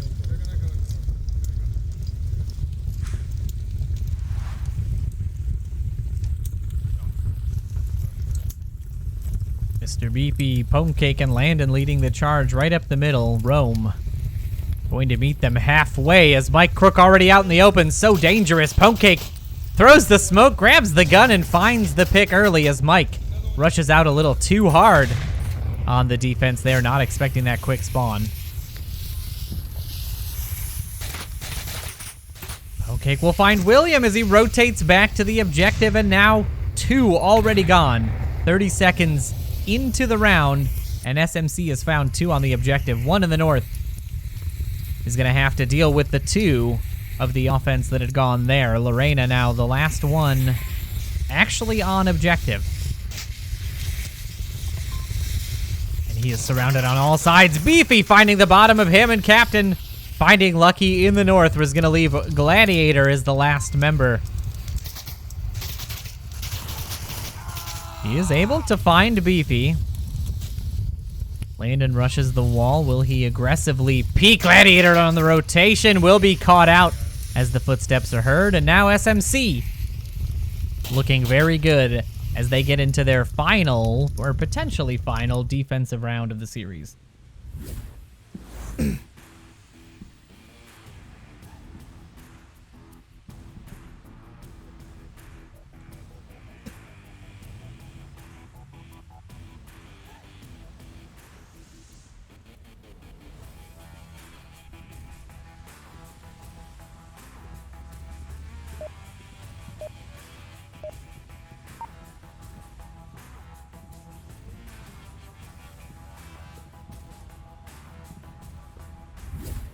These teams not wasting any time at all in getting ready. Round 5 underway in less than 30 seconds. This is the north one,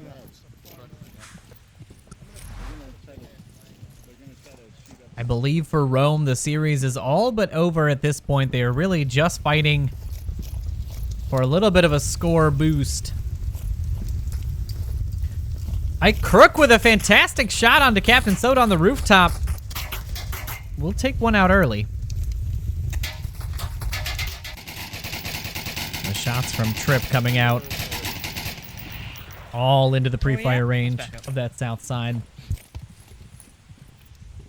Stonecake sends a nade down. Just too short.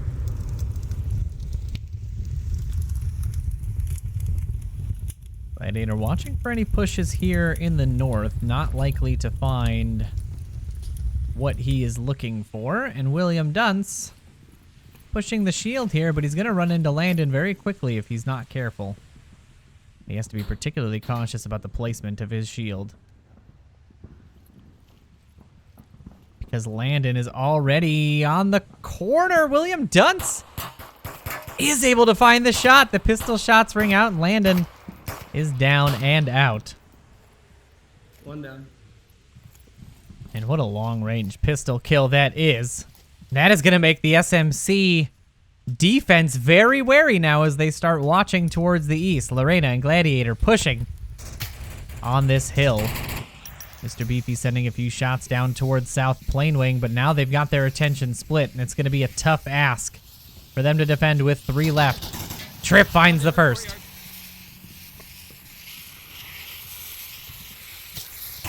Got a few left. Mike Crook looking for one. Pwnecake with another frag. Finds Gladiator on the other side. Yeah, the sniper's still there. They've identified South Planewing still on South Planewing. Is a 3v3. Trip's just sending rounds down towards William Dunce. He's in the crater.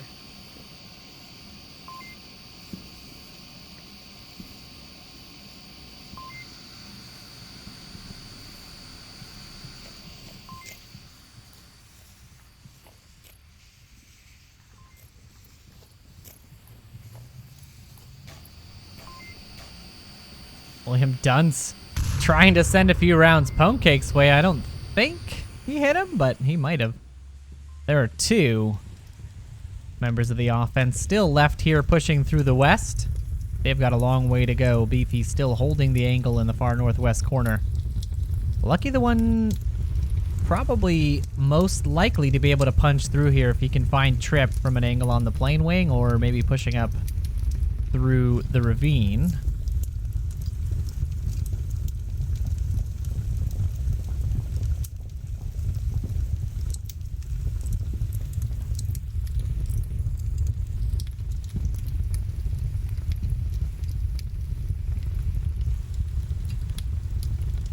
Things have slowed up a little bit as William Dunce changes that up. Trip sending all the rounds down. Wow, he definitely does not deserve that kill, but he finds it nonetheless. And William Dunce will go out with the shield, leaving just 2 members of Rome to push up through this northwest side. Beefy on the angle does find Mike, and now it's all up to Lucky. Can he get lucky and find himself 3 kills and a potential round win to stay in this map? Or will SMC take 2 very quick maps away from Rome here? I believe the series has only been going for, 40 minutes? 30 minutes? 35 minutes, I think? Has been insanity so far, but Rome not looking so hot now.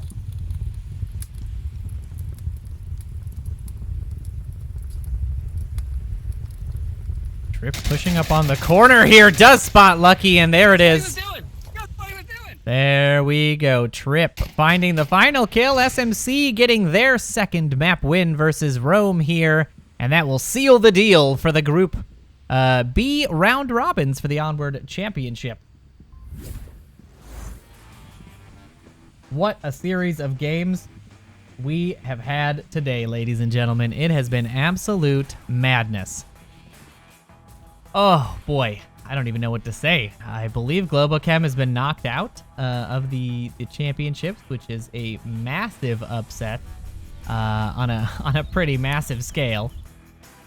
And Vikings and SMC Tactical. Vikings actually taking first place for right now until SMC scores goes in, I believe. But yeah, Globochem is not in. Vikings and SMC will be your Group B winners for the round robin, and they will be advancing to the semifinals next week. So you will be seeing beginners, SMC, Vikings, and my brain isn't working. I have to check the board. Wow.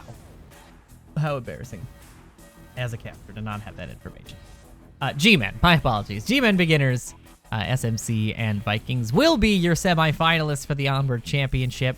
And that will be going on next week, right around this same time. Maybe, I think, 10 a.m.? I can't actually exactly remember Pacific time. So, with that, I believe that is going to do it from the casting desk for us here today. I do want to thank our sponsors one final time, ProTVR and VR Cover, for supporting us and providing the fantastic prizes that they provide us for these teams to play with. I want to thank our viewers, both, remote at home and those tuning in from DreamHack Atlanta. We do appreciate you guys hanging out with us there and trying out all this fantastic VR goodness that they've got set up there. I'm actually a little jealous of how much you guys are getting to play. Hopefully you've had a good time. We have had a great time bringing you all of this action. We do appreciate very much you guys tuning in, and we hope you tune in the future. There's plenty of Onward to go around. Once the championship ends, there will be yet another season. So, either come and watch with us or start a team, and let's meet you on the battlefield. With that, however, I am going to be Noman with a 4. I will be signing off here for the final time. Again, if you are interested, head over to vrmasterleague.com for any information about the league or the games that we have. Anyway, that is going to do it for me. I am out of here. I'm going to roll credits and go have some lunch. Everybody have a fantastic Sunday, and we will see you at the semifinals next week.